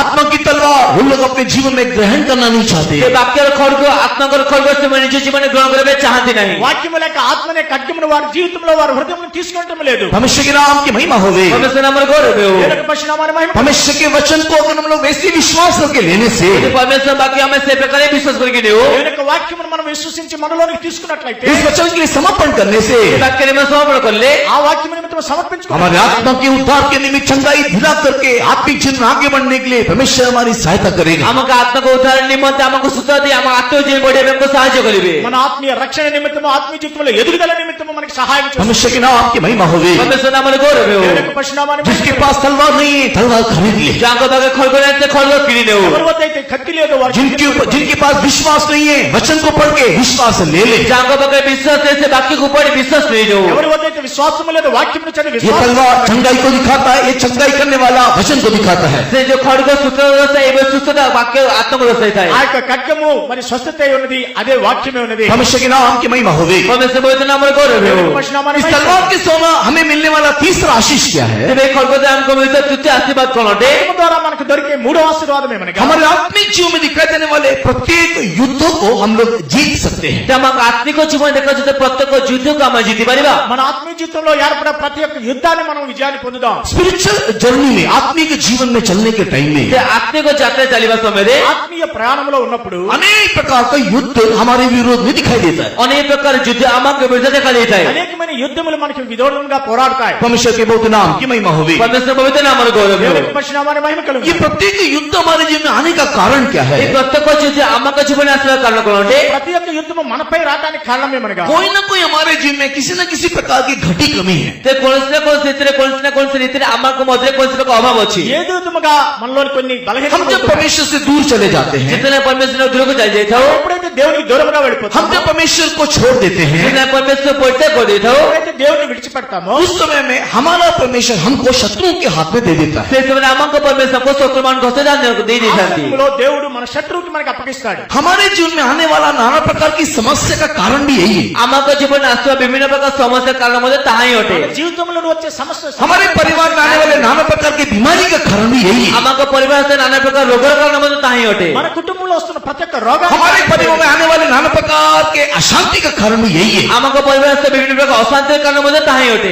మన యొక్క కుటుంబంలో వచ్చే అశాంతి కారణం ఇదే. कई बार हम लोग हमारे परमेश्वर को दुख देने के कारण, कैसे हमारे परमेश्वर दुख देते सकसो మన దేవునికి అనేక సార్లు దుఃఖము పంచడం నిమిత్తము हमारा परमेश्वर कई बार हमें सबक सिखाने के लिए, नहीं तो हमें दोबारा वापस प्रभु के पास लाने के लिए दंड देने के निमित्त शत्रुओं के हाथ में सौंप देता है। आमको परमेश्वर फेरे काई वाली मते आमको शिक्षा दे वाली मते आमको परमेश्वर शत्रुमान को समर्पण कर देती। మనకి తెలియపరచడానికి మనకి శిక్షించే నిమిత్తము ఆయన మన అపవాది చేతికి మనకి एक छोटा सा उदाहरण हम लोग न्याय की किताबें देखने पाते हैं। छोट को उदाहरण विचार करता पुस्तक देखि परिबा మనం ఒక చిన్న ఉదాహరణ న్యాయాధిపతుల గ్రంథం. न्याय की किताब उसके 6 अध्याय को पढ़ने के समय में विचार करता पुस्तक 6 अध्याय पढ़े समय रे న్యాయాధిపతుల 6వ అధ్యాయం उसके पहले वचन को देखने से 6 प्रथम पद देखिले 6వ వచనం చూచినట్టు इस्राएल के लोगों ने जब परमेश्वर के विरुद्ध में गलत किया नहीं तो पाप किया, जिते इस्राएल संतान को परमेश्वर विरुद्ध भूल कार्य कले में पाप कले ఎప్పుడైతే ఇశ్రాయేలు ప్రజలు దేవునికి విరోధంగా పాపాన్ని చేశారు, परमेश्वर ने मिद्यानी को 7 साल के लिए, परमेश्वर ने इस्राएली को 7 साल के लिए मिद्यानियों के हाथ में समर्पण कर दी। परमेश्वर इस्राएली मान को 7 वर्ष निमित्त मिद्यानी मान को हस्ते समर्पण कर देले। దేవుడు 7 సంవత్సరములకు మిద్యానీయులకు వారిని అప్పగించాడు. परमेश्वर के नाम की महिमा होवे। परमेश्वर पवित्र नाम रे गौरव हो। దేవుని యొక్క పరిశుద్ధనామాన్ని 7 साल तक ये लोग मिद्यानी के द्वारा लूटे गए, कुचले गए। ते 7 वर्ष पर्यंत से मिद्यानी मानक द्वारा से लुटित हेले दलित हेले। వారి సంవత్సరములు 7 సంవత్సరములు మిద్యానీయుల ద్వారా వారు నలుగుగొట్టబడ్డారు. परमेश्वर के नाम की महिमा होवे। परमेश्वर पवित्र नाम रे गौरव हो। దేవుని యొక్క పరిశుద్ధనామాన్ని మహిమ కలుగును. जब उन लोग इस सताव के कारण, कष्ट के कारण जब परमेश्वर के पास लौट के आकर के प्रार्थना करना शुरू किया, इतबे से माने ताड़ना सकतो क्लेश सकतो परमेश्वर में फेरिके से परमेश्वर ने प्रार्थना कर बारम कोले శ్రమలు శోధనలు బట్టి ఎప్పుడైతే దేవుని సన్నిధికి ప్రార్థించి వచ్చారో जजेस चैप्टर 6 and verse 6 में लिखा है, विचार को पुस्तक 6 अध्याय 6 पद लिखा जाय छे। న్యాయాధిపతులు 6:6లో రాయబడి ఉన్నది. जब उन्होंने परमेश्वर के सम्मुख में आकर के प्रार्थना करना शुरू किया, से परमेश्वर समग्र से प्रार्थना कर बारम कोले ఎప్పుడైతే వారు దేవుని సన్నిధికి వచ్చి ప్రార్థించడం ఆరంభించారు, परमेश्वर उनकी प्रार्थना को सुना करके बाइबल बोलता है, से परमेश्वर तुम्हारे प्रार्थना को सुन ले बोल बाइबल को छे। దేవుడు వారి యొక్క ప్రార్థనను విన్నాడని రాయబడి ఉన్నది. परमेश्वर उनकी प्रार्थना को सुन के क्या किया? परमेश्वर को प्रार्थना को सुनी कौन कोले దేవుడు వారి యొక్క ప్రార్థన విని ఏం చేశాడు? परमेश्वर ने एक व्यक्ति गिदियोन को अलग किया करके देखने पाते हैं। परमेश्वर ने व्यक्ति गिदियोन को पृथक कोले बोले मैं देखे बारो छु। దేవుడు గిద్యోను అనే ఒక వ్యక్తిని వేరుపరిచాడని अभी पूरी कहानी बोलने के लिए समय नहीं है। पूरा संपूर्ण कहानी का तो समय नहीं।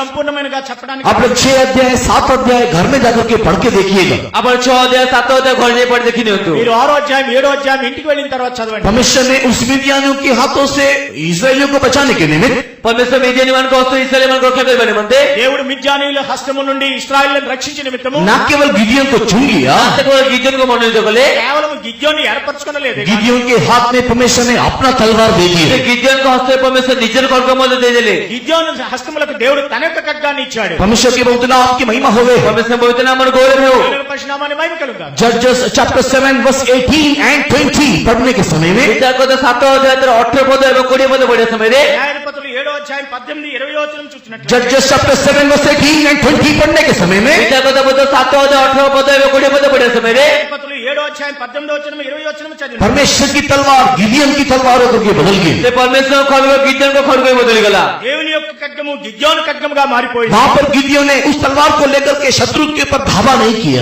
से गिदियोन से खड्ग के शत्रु मान को ऊपर आक्रमण करे नहीं। ఆ యొక్క గిద్యోను ఆ ఖడ్గం వెళ్లి శత్రువుల పైన ఆక్రమణ చేయలేదు. हाँ वहां पर गिदोन ने क्या किया? সেটা গিদিয়ন কোন কলে?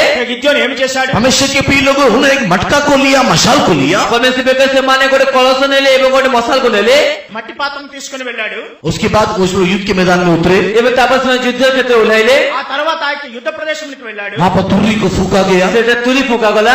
అక్కడ బోరను ఊదారు. जैसी तुर्री फूका गया, যে প্রকার তুরি ফুকিলে। ఎప్పుడైతే ఆ బోరను ఊదారో उन्होंने मटका को हांडी, उस मटके को तोड़ा তেবে সেমানে সে যে মাটি পাত্র কো বা সে কলস কো ভাঙি দেলে। వారు ఆ కుండలను పగలగొట్టారు. और वहां पर मशाल को जलाया, তেবে সেটা সেমানে সে যে মশাল কো জ্বলাইলে। కిటికీలను వెలిగించారు. जय जयकार किया। জয়জয়কার কলে। వారు ఎంతో జయధ్వనులు చెప్పారు. शत्रु आपस में मर गए। শত্রু মানে পরস্পর যুদ্ধ করে মরি গেলে। శత్రువులు వారిలో వారు యుద్ధం गिदियोन का చేసుకున్నారు. तलवार उठाने की जरूरत नहीं पड़ा। তে গিদিয়ন কো খড়গ উঠাবে আবশ্যকই পড়লা নাই। గిద్యోను అక్కడ ఖడ్గంతో యుద్ధం చేసే అవసరం లేక परमेश्वर की तलवार गिदियोन की तलवार, गिदियोन की तलवार परमेश्वर की तलवार हो गया। देखो परमेश्वर खड़ग गिदियन को खड़ग गिदियन को खड़ग परमेश्वर खड़ग बदल गला। దేవుని యొక్క ఖడ్గము గిద్యోను ఖడ్గము, గిద్యోను ఖడ్గము దేవుని ఖడ్గంగా మారిపోయింది. परमेश्वर के बहुत नाम की महिमा हो गई। परमेश्वर पवित्र नाम रो దేవుని యొక్క गयो। పరిశునామాన్ని మహిమ కలుగు. यहाँ पर कहने का अर्थ क्या है? ते कहबा अर्थ कोनटे చెప్పే అర్థమేమనగా हमारे जीवन में कमी घटी के कारण कई प्रकार की परीक्षा क्लेश में होकर के हम लोग गुजरते हैं। আমাকে জীবনে ভুল ত্রুটি সকল সময় কে লোক পরীক্ষা দিয়ে গতি করিতাও। మనలో కొన్ని బలహీనతలను బట్టి మనం అనేకమైన శ్రమలు प्रभु को दुख देने के कारण परमेश्वर को शत्रु के हाथ में सौंपता है। जो हमको दुख देते सकल से परमेश्वर हमको शत्रु समर्पण कर देता है। ప్రభువుకి దుఃఖపరచడం వలన సాతాను యొక్క అపవాదికి మనకి అప్పగిస్తున్నాడు. लेकिन अगर हमको उसके ऊपर जय पाना है तो कि जो ध्यान में हमको पे जय पाइबार अछि। మనము దానిపై జయం పొందాలంటే सबसे पहले हम लोग अपने गलती को समझना चाहिए। सर्वप्रथम हमें जो भूल को स्वीकार करिबार अछि। మొట్టమొదటిగా మన పొరపాటును కనుక్కోవాలి. वो ये इस्राएल के लोगों ने अपनी गलती को पहले समझा। ताओ जी इसराइल को सर्वप्रथम जो भूल को बुझिले। ఇశ్రాయేలు వారు చేసిన పొరపాటును కనుగొన్నారు. सेकेंडली वहां पर हम लोग देखते हैं द्वितीय हम से देखोछु రెండవది మనం అక్కడ उन తెలుసుకోవాలి. परमेश्वर से प्रार्थना करना चाहिए। से परमेश्वर निकटे प्रार्थना करिबार अछि। దేవుని సన్నిధిలో वो ప్రార్థించాలి. ये इस्राएल के लोगों ने परमेश्वर को देख करके दोहाई दिया। ताओ जी इसराइल को परमेश्वर को देखि क्रंदन कले। అప్పుడు దేవుడు ఇశ్రాయేలు ప్రజలు దేవుని చూసి వారు ఎంతో ఏడ్చారు. जब उन्होंने परमेश्वर को देख करके दोहाई दिया, रोया, जेतबे से परमेश्वर को देखि आसनांत करे क्रंदन कले। ఎప్పుడైతే వారు దేవుని వైపు చూసి కన్నీరు పెట్టారో మొరపెట్టారో परमेश्वर ने उसमें से जीतने के लिए उपाय बता करके दिए। से परमेश्वर ताडू जीतिबा निमित्त ताको उपाय कहि వారు देले। విజయాన్ని పొందిన నిమిత్తం దేవుడు ఒక ఉపాయాన్ని वो उपाय क्या था? से उपाय कौन थिला? ఉపాయం ఏమనగా वो उपाय था गिदियन। से उपाय थिले गिदियन। ఆ ఉపాయం గిద్యోనే. लेकिन वो गिदियन अगर जय देना है तो जैसे गिदियन ही जय देबार अछि तबे గిద్యోనే విజయాన్ని ఇవ్వాలంటే वो उपाय के द्वारा जय पाना है तो से उपाय तो जय पाबा खेले ఆ ఉపాయం ద్వారా విజయాన్ని పొందాలంటే पाप को स्वीकार करने से काफी नहीं है, पाप को स्वीकार करले यथेष्ट नुहे। పాపమును కేవలం ఒప్పుకొనిటే సరిపోదు. प्रार्थना करने से काफी नहीं है, प्रार्थना करले यथेष्ट नुहे। ప్రార్థన చేయడం సరిపోదు కాదు. उपाय मिलने से काफी नहीं से है। उपाय मिली गयो यथेष्ट नुहे। ఉపాయం దొరికినే సరిపోదు కానీ चौथा चीज हम लोग को करना जरूरी है, चतुर्थ विषय हमको कहबा अत्यावश्यक నాలుగో अटे। విషయం మనం చేయాలి. और वो क्या करना है? आता कौन करबार अछि? ఏం చేయాలి? परमेश्वर को देख करके स्तुति धन्यवाद करना है। परमेश्वर को देखि शुद्ध धन्यवाद करबार अछि। దేవునికి మనం స్తుతి స్తోత్రములు वही తెలియజేయాలి. इन लोगों ने तलवार को लेकर के परमेश्वर को जय जयकार किया। ताऊ से माने खलग को लेके परमेश्वर निकट जय जयकार कले। వారు ఆ ఖడ్గమును తీసుకొని దేవుని యొక్క జయ జయ గానాలు చేశారు. हाँ, उन्होंने परमेश्वर को स्तुति करना शुरू किया, परमेश्वर को स्तुति करे आरंभ कले। వారు దేవుని స్తుతించడం उन्होंने ఆరంభించారు. परमेश्वर की महिमा करना शुरू किया। परमेश्वर गौरव करे आरंभ कले। దేవుని మహింపరచడం ఆరంభించారు. जब उन्होंने स्तुति करना शुरू किया, परमेश्वर स्तुति करे आरंभ कले। ఎప్పుడైతే వారు స్తుతి చేశారో जैसे उन्होंने 149 साम्स उसके 6 वचन को पढ़ करके देखा, जब हम संचय किसे देता 6 पद में पढ़ी देखिलो। మనం ఎప్పుడైతే 149 6వ వచనం చదివామో 149 साम्स उसके 6 वचन को पढ़ के देखा, 169 किसे देता 6 पद में पढ़ी देखिलो। 149వ కీర్తన 6వ వచనంలో చదివిన రీతి वो उन लोगों स्तुति के द्वारा और परमेश्वर की तलवार को लेकर के जय को प्राप्त किए। से मैं स्तुति द्वारा परमेश्वर खलग को लेके से मैं जय प्राप्त कले।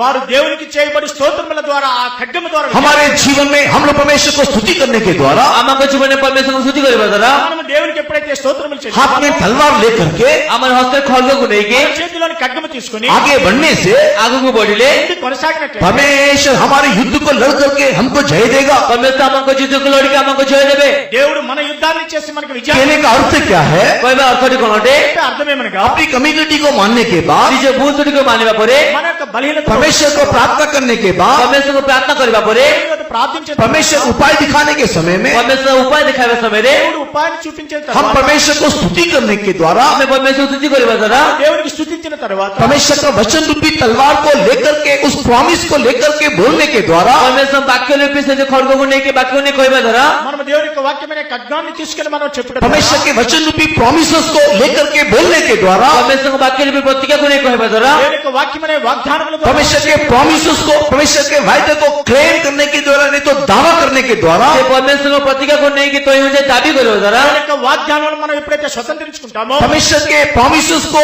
दावा करते हुए प्रभु को स्तुति करने के द्वारा ସେ ପରମେଶ୍ୱରଙ୍କ ପ୍ରତିଜ୍ଞା ଉପରକୁ ଦାବା କରି ତାଙ୍କୁ ସ୍ତୁତି କରିବା ଦ୍ୱାରା దేవుని యొక్క వాగ్దానాలను స్వతంత్రించుకొని దాని ద్వారా స్తుతి చేసే సమయంలో परमेश्वर के प्रिय लोगों, परमेश्वर हमारे सारे शत्रुओं को मार गिराएगा। పరమేశ్వర ଆମ ସମସ୍ତ శత్రుମାନଙ୍କୁ మారి పకాయిବେ ప్రియమైన దేవుని బిడ్డలారా మనకు ప్రతి శత్రువుని దేవుడు కొట్టివేస్తాడు सेकंड क्रॉनिकल पढ़ने के टाइम में ଦ୍ୱିତୀୟ వంశవళి పడిన సమୟରେ రెండవ దినవృత్తాంతములు చూసే సమయంలో सेकंड क्रॉनिकल दूसरा इतिहास पढ़ने के टाइम में ଦ୍ୱିତୀୟ వంశవళి పుస్తକ పడిన సమୟରେ రెండవ దినవృత్తాంతములు చూసే సమయంలో चैप्टर 20 वर्स 21 एंड 22 पढ़ने से ସେ 20 ଅଧ୍ୟାୟ 21 22 ପଦ ପଢିବା ସମୟରେ 20 అధ్యాయం 21 22 second chronicle chapter 20 and verse 21 22 पढ़ने से 20 ଅଧ୍ୟାୟ 21 ଏବଂ 22 ପଦ ପଢିବା సమୟରେ రెండవ దినవృత్తాంతములు 20 అధ్యాయం 21 22 వచనములు చూసినట్లయితే इसी प्रकार स्तुति करते हुए परमेश्वर की तलवार शत्रु के ऊपर आकर के यहोशापात को परमेश्वर ने जय दिया करके कहानी आप लोग पढ़ करके देखिएगा। ଏ ପ୍ରକାର ସ୍ତୁତି କରିବା ଦ୍ୱାରା ପରମେଶ୍ୱରଙ୍କ ଖଡ୍ଗ ସେ ଝିଅ ସପରକୁ ହାତରେ ଆସି ଝିଅ ସପରକୁ ଜୟ ଦେବେ ବୋଲି ଆପଣମାନେ କାହାଣୀରେ ପଢିପାରିବେ। ఈ విధముగా వారు స్తుతి స్తోత్రములు చేసే సమయంలోని దేవుని యొక్క ఖడ్గము యెహోషాపాతు వద్దకు వచ్చి ఆయనకు విజయాన్ని అనుగ్రహించిందని చెప్పబడింది। यहोशू की किताब 6 अध्याय को पढ़ के देखने से ଝିଅ ସେ ପୁସ୍ତକ 6 ଅଧ୍ୟାୟ ପଢି ଦେଖିବା ସମୟରେ యెహోషువ గ్రంథము 6వ అధ్యాయం उसके 20 वचन को देखने के माध्यम में ତାର 20 ପଦ ଦେଖିବା ମାଧ୍ୟମରେ 20వ వచనాన్ని మనం చూసినట్లయితే यहोशू चैप्टर 6 एंड वर्स 20 पढ़ने से ଝିଅ ସେ ପୁସ୍ତକ 6 ଅଧ୍ୟାୟ 20 ପଦ ପଢିବା ସମୟରେ యెహోషువ 6:20వ వచనం చూసినట్లయితే परमेश्वर के प्रिय लोगों को इसी प्रकार के स्तुति के द्वारा धन्यवाद करने के द्वारा यरीहो की दीवार को नीचे गिरा दिया करके हम लोग देखने पाते हैं। এই প্রকার স্তুতি ধন্যবাদ କରିବା ଦ୍ୱାରା ଜିରିଓର ପାଚକୁ ତଳେ ପକାଇ ଦେବେ ବୋଲି ଆମେ ଦେଖିବାର ଅଛୁ। ఈ స్తుతులు ఈ బూరల ధ్వని ద్వారా ఆ యొక్క ఎరికో ప్రాకారమును కూలెను అని రాయబడింది। परमेश्वर के प्रिय लोगों मुंह में स्तुति हाथ में तलवार लेकर के आगे बढ़ने से ପରମେଶ୍ୱର ମୁଖ ସ୍ତୁତି ବହୁତ ଖଡ୍ଗ ନେଇ ଆଗକୁ ବଢିଲେ దేవుని బిడ్డలారా నోటి యందు స్తుతి మరి ఆ యొక్క ఖడ్గము తీసుకొని మనం బయలుదేరినట్లయితే परमेश्वर के प्रिय लोगों हमारे सारे शत्रुओं से परमेश्वर को जय देगा। ପରମେଶ୍ୱର ଆମ ସମସ୍ତ ଶତ୍ରୁମାନଙ୍କର ପରମେଶ୍ୱର ମୁଝେ ଦେବେ। మన దేవుని బిడ్డలారా మన యొక్క శత్రువు పైన మనకి దేవుడు हर एक पापात्मा की शक्ति जो हमारे विरुद्ध में हमारा शत्रु करके दिखाई देता है, ପ୍ରତ୍ୟେକ ପାପାତ୍ମା ଶକ୍ତି ଯାକ ଆମଙ୍କ ବିରୁଦ୍ଧରେ ଆମକୁ ଶତ୍ରୁ ଦେଖା ଦେଇଥାଏ। ఏదైతే మనకి విరోధమైన శక్తిగా అపవాదిగా కనిపిస్తున్న వాటన్నిటిని కూడా हर एक पापात्मा की शक्ति जो हमारा शत्रु करके दिखाई देता है, ପ୍ରତ୍ୟେକ ପାପାତ୍ମା ଶକ୍ତି ଯାକ ଆମକୁ ଶତ୍ରୁ ହିଁ ଦେଖା ଦେଇଥାଏ। ప్రతి ఒక్క పాపాత్మగా ఉండే ఆ యొక్క శక్తి మనకి విరోధంగా కనిపించే సమయంలో स्तुति के द्वारा वचन को अर्थात वायदे को पकड़ करके स्तुति करने के द्वारा हमको उसके ऊपर जय मिलेगा। ଆମମାନେ ସେ ପ୍ରତିଜ୍ଞାକୁ ଧରି ସ୍ତୁତି କରିବା ଦ୍ୱାରା ଆମକୁ ତା ଉପରେ ଜୟ ମିଳିବ। మనము వాగ్దానమును బట్టి స్తుతించి మనం దాన్ని స్వతంత్రించుకున్నప్పుడు మనకి విజయం नेहम्या की किताब 4 अध्याय को पढ़ के देखिए। నెహెమ్యా పుస్తకం 4 అధ్యాయం పढ़ి ଦେଖନ୍ତୁ। నెహెమ్యా 4వ అధ్యాయం చూసినట్లయితే नेहम्या की किताब 4 अध्याय के 18 वचन में इसी रीति से उन्होंने भी जय पाया। నెహెమ్యా పుస్తకం 4 అధ్యాయం 18 పଦ ସେମାନେ ଏହି రీତିରେ ସେମାନେ ଜୟ ପ୍ରାପ୍ତ କଲେ। నెహెమ్యా 4:8లో కూడా ఈ విధముగా వారు విజయాన్ని పొందారు। परमेश्वर के बहुत नाम की महिमा होगी। ପରମେଶ୍ୱର ବହୁତ ଆମର ଗୌରବ ହେଉ। దేవునికి పరిశునామాని మహిమ కలుగును గాక। अभी विवरण करने की परिस्थिति में मैं नहीं, ఈ వివరణ କରିବା ପରିସ୍ଥିତି ତ ମୁଁ ନାହିଁ। వివరించడానికి నాకు సమయం లేదు గాని आखिरी में परमेश्वर के प्रिय लोगों, ଶେଷରେ ପରମେଶ୍ୱର ବିଲୁକ ମାନେ చివరిగా ప్రేమను దేవుని బిడ్డ अगर तलवार नहीं है तो यीशु मसीह लास्ट में बोल रहा है तुम लोग तलवार को खरीद लो। ତେବେ ଯଦି ଖଡ୍ଗ ନାହିଁ ତେବେ ଯୀଶୁ ଶେଷରେ କହୁଛି ତମେ ଖଡ୍ଗକୁ କିଣି ନିଅ। మీరు ఖడ్గము లేనట్లయితే మీరు ఖడ్గమును కొనుక్కోండి। क्यों हम लोग तलवार अभी आखिरी में खरीदना है? ଯେ କଣ ପାଇଁ ଆମର ଏବେ ଶେଷରେ ଖଡ୍ଗ କିଣି ନେବାର ଅଛି? ఎందుకు చివరిగా మనం ఆ ఖడ్గాన్ని కొనుక్కోవాలి? हमारे इस युद्ध में हम लोग जीत के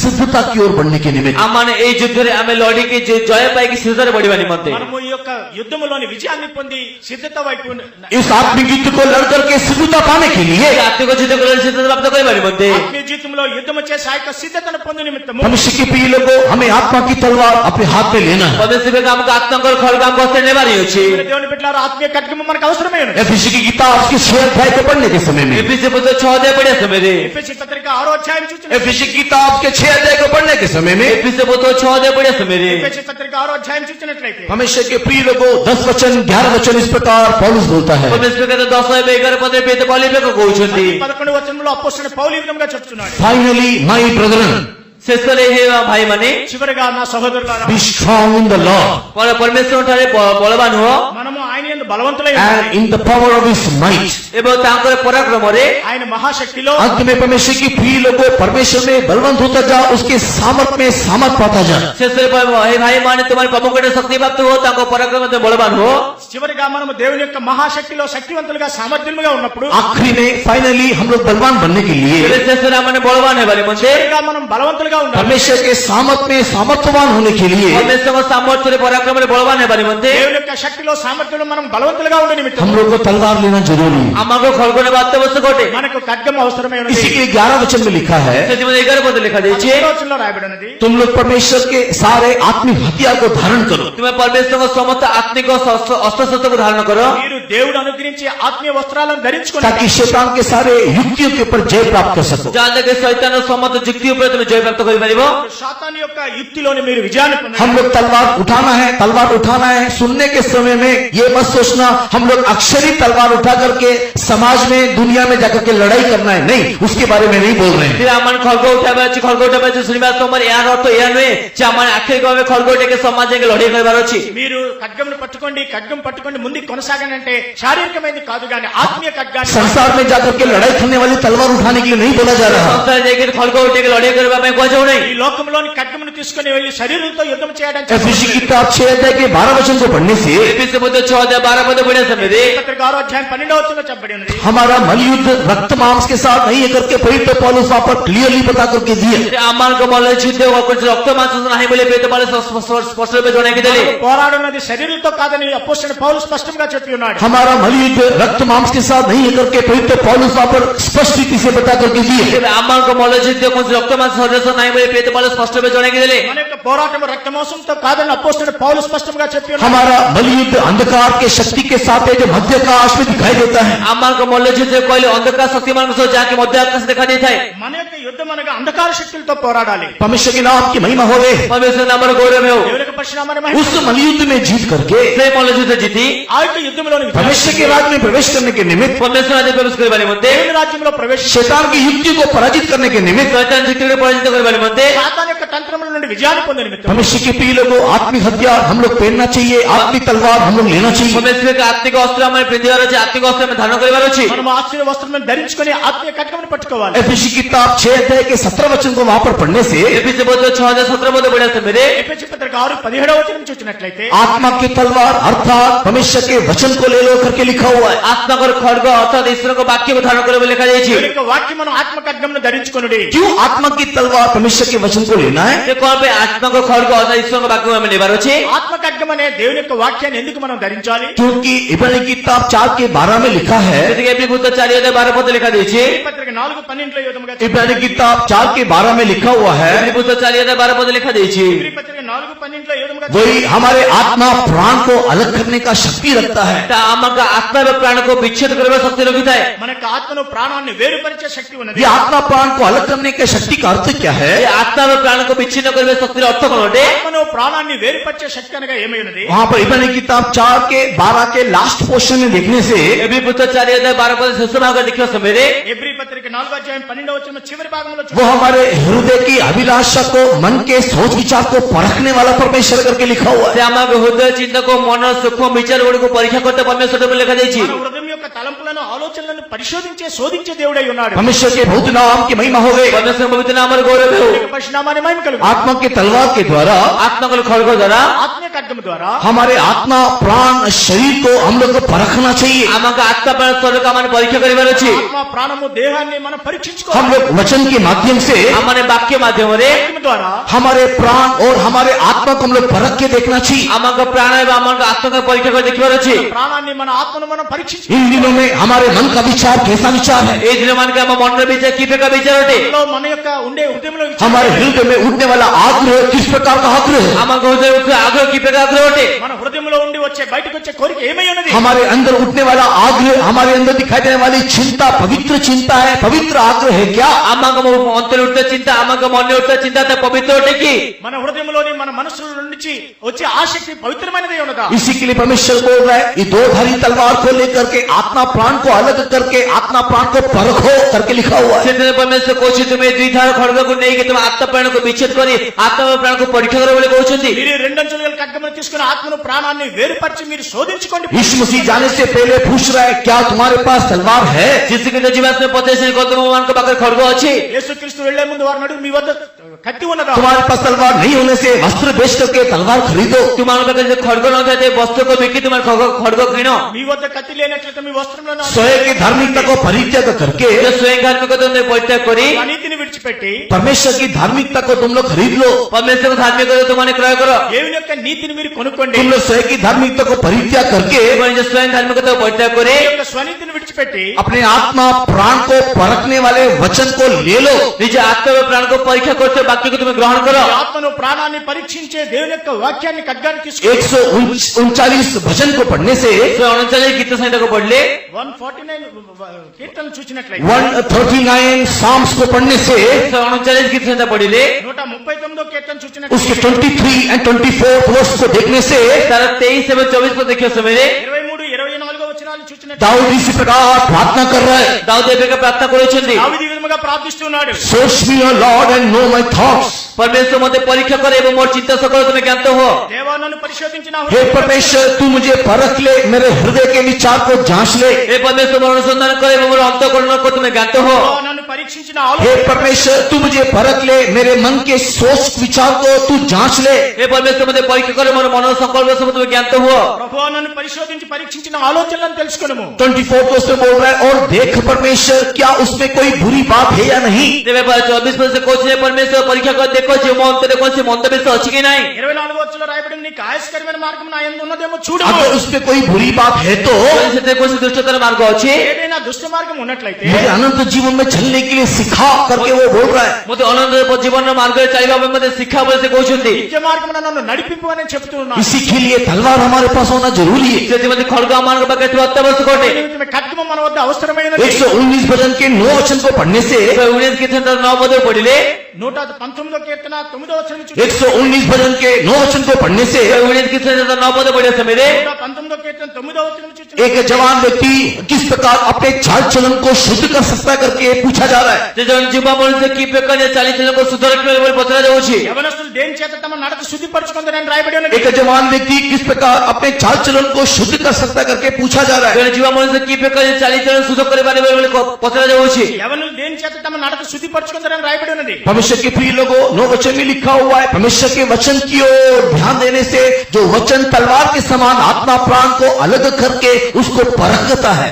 तेरे परमेश्वर 9 पद लिखा जाउछि परमेश्वर वाक्य प्रति सावधान है जो परमेश्वर के द्विधान खड़ग देले आत्मा प्राण को विच्छेद करे परीक्षा करता है। నీ వాక్యమును బట్టి నీ యొక్క ఖడ్గమును జాగ్రత్తగా చూసుకొని ఖడ్గమును మనం తీసుకు ప్రాణాన్ని దేహాన్ని ఆత్మను వేరుపరిచినట్లయితే परमेश्वर के बहुत नाम की महिमा हो गए। परमेश्वर पवित्र नाम और गौरव हो। పరిశుద్ధమైన మహిమ కలుగు परमेश्वर के प्रिय लोगों, अगर हमारे पास तलवार नहीं है, तलवार ले लो, अर्थात वचन को ले लो। परमेश्वर के जे तुमान बा खड़ग नहीं तेरे खड़ग को नहीं अर्थात तुम्हारे वाक्य को धारण करो।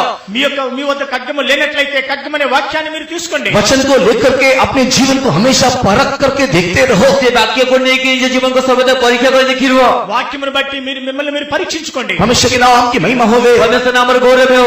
పరిశుద్ధమైన మహిమ दो रीति से ये वस्त्र ये तलवार हमको मिल सकता है। दुईटी इतने खड़ग हमको मिली पारे। రెండు విధములుగా ఈ ఖడ్గం మనకి దొరుకుతుంది हमको सिद्ध करने वाला, हमको शुद्ध करने वाला ये तलवार हमको दो रीति से मिल सकता है। हमको सिद्ध करते हमको शुद्ध करते एक खड़ग हमको दुईटी इतने मिली पारे। మనము శుద్ధి చేసి సంపూర్ణం చేయడానికి రెండు ఖడ్గములు మనకి దొరుకుతున్నాయి परमेश्वर के नाम की महिमा हो गए। परमेश्वर नाम और गौरव हो। దేవుని యొక్క పరిశుద్ధమైన మహిమ కలుగు एक रीति जोएल की किताब उसके 30 अध्याय के 10 वचन में लिखा है, ते गोटे रीति जोएल पुस्तक 3:10 पद लिखा जाइछि। ఒకటి ఏవేలు 3:10 రాయబడి ఉన్నది और दूसरा रीति लूका रचित सुसमाचार के 22 अध्याय के 36 वचन में आपने पढ़ के देखा है। एवं द्वितीय रीति अपन लूका सुसमाचार 22:36 पद पढ़ के देखिले। లూకాసు 22:36 వచనంలో చదివి చూసి ఉన్నాం परमेश्वर के बहुत नाम की महिमा हो गए। परमेश्वर पवित्र नाम और गौरव हो। దేవుని యొక్క పరిశుద్ధమైన మహిమ उसमें सबसे पहला रीति क्या है? समस्त प्रथम रीति कोनटे కలుగు మొట్టమొదటి ఏమైనది ये वचन रूपी आत्मा का तलवार हम लोग प्राप्त करना है तो ए वाक्य रूपे आत्मा को खड़ग प्राप्त करबा केले ఈ వచనం అనే వాక్య ఖడ్గమును మన హృదయంలో हमारे आत्मा प्राण शरीर को परख के पवित्र करना है तो हमका आत्मप्राण स्वर्ग में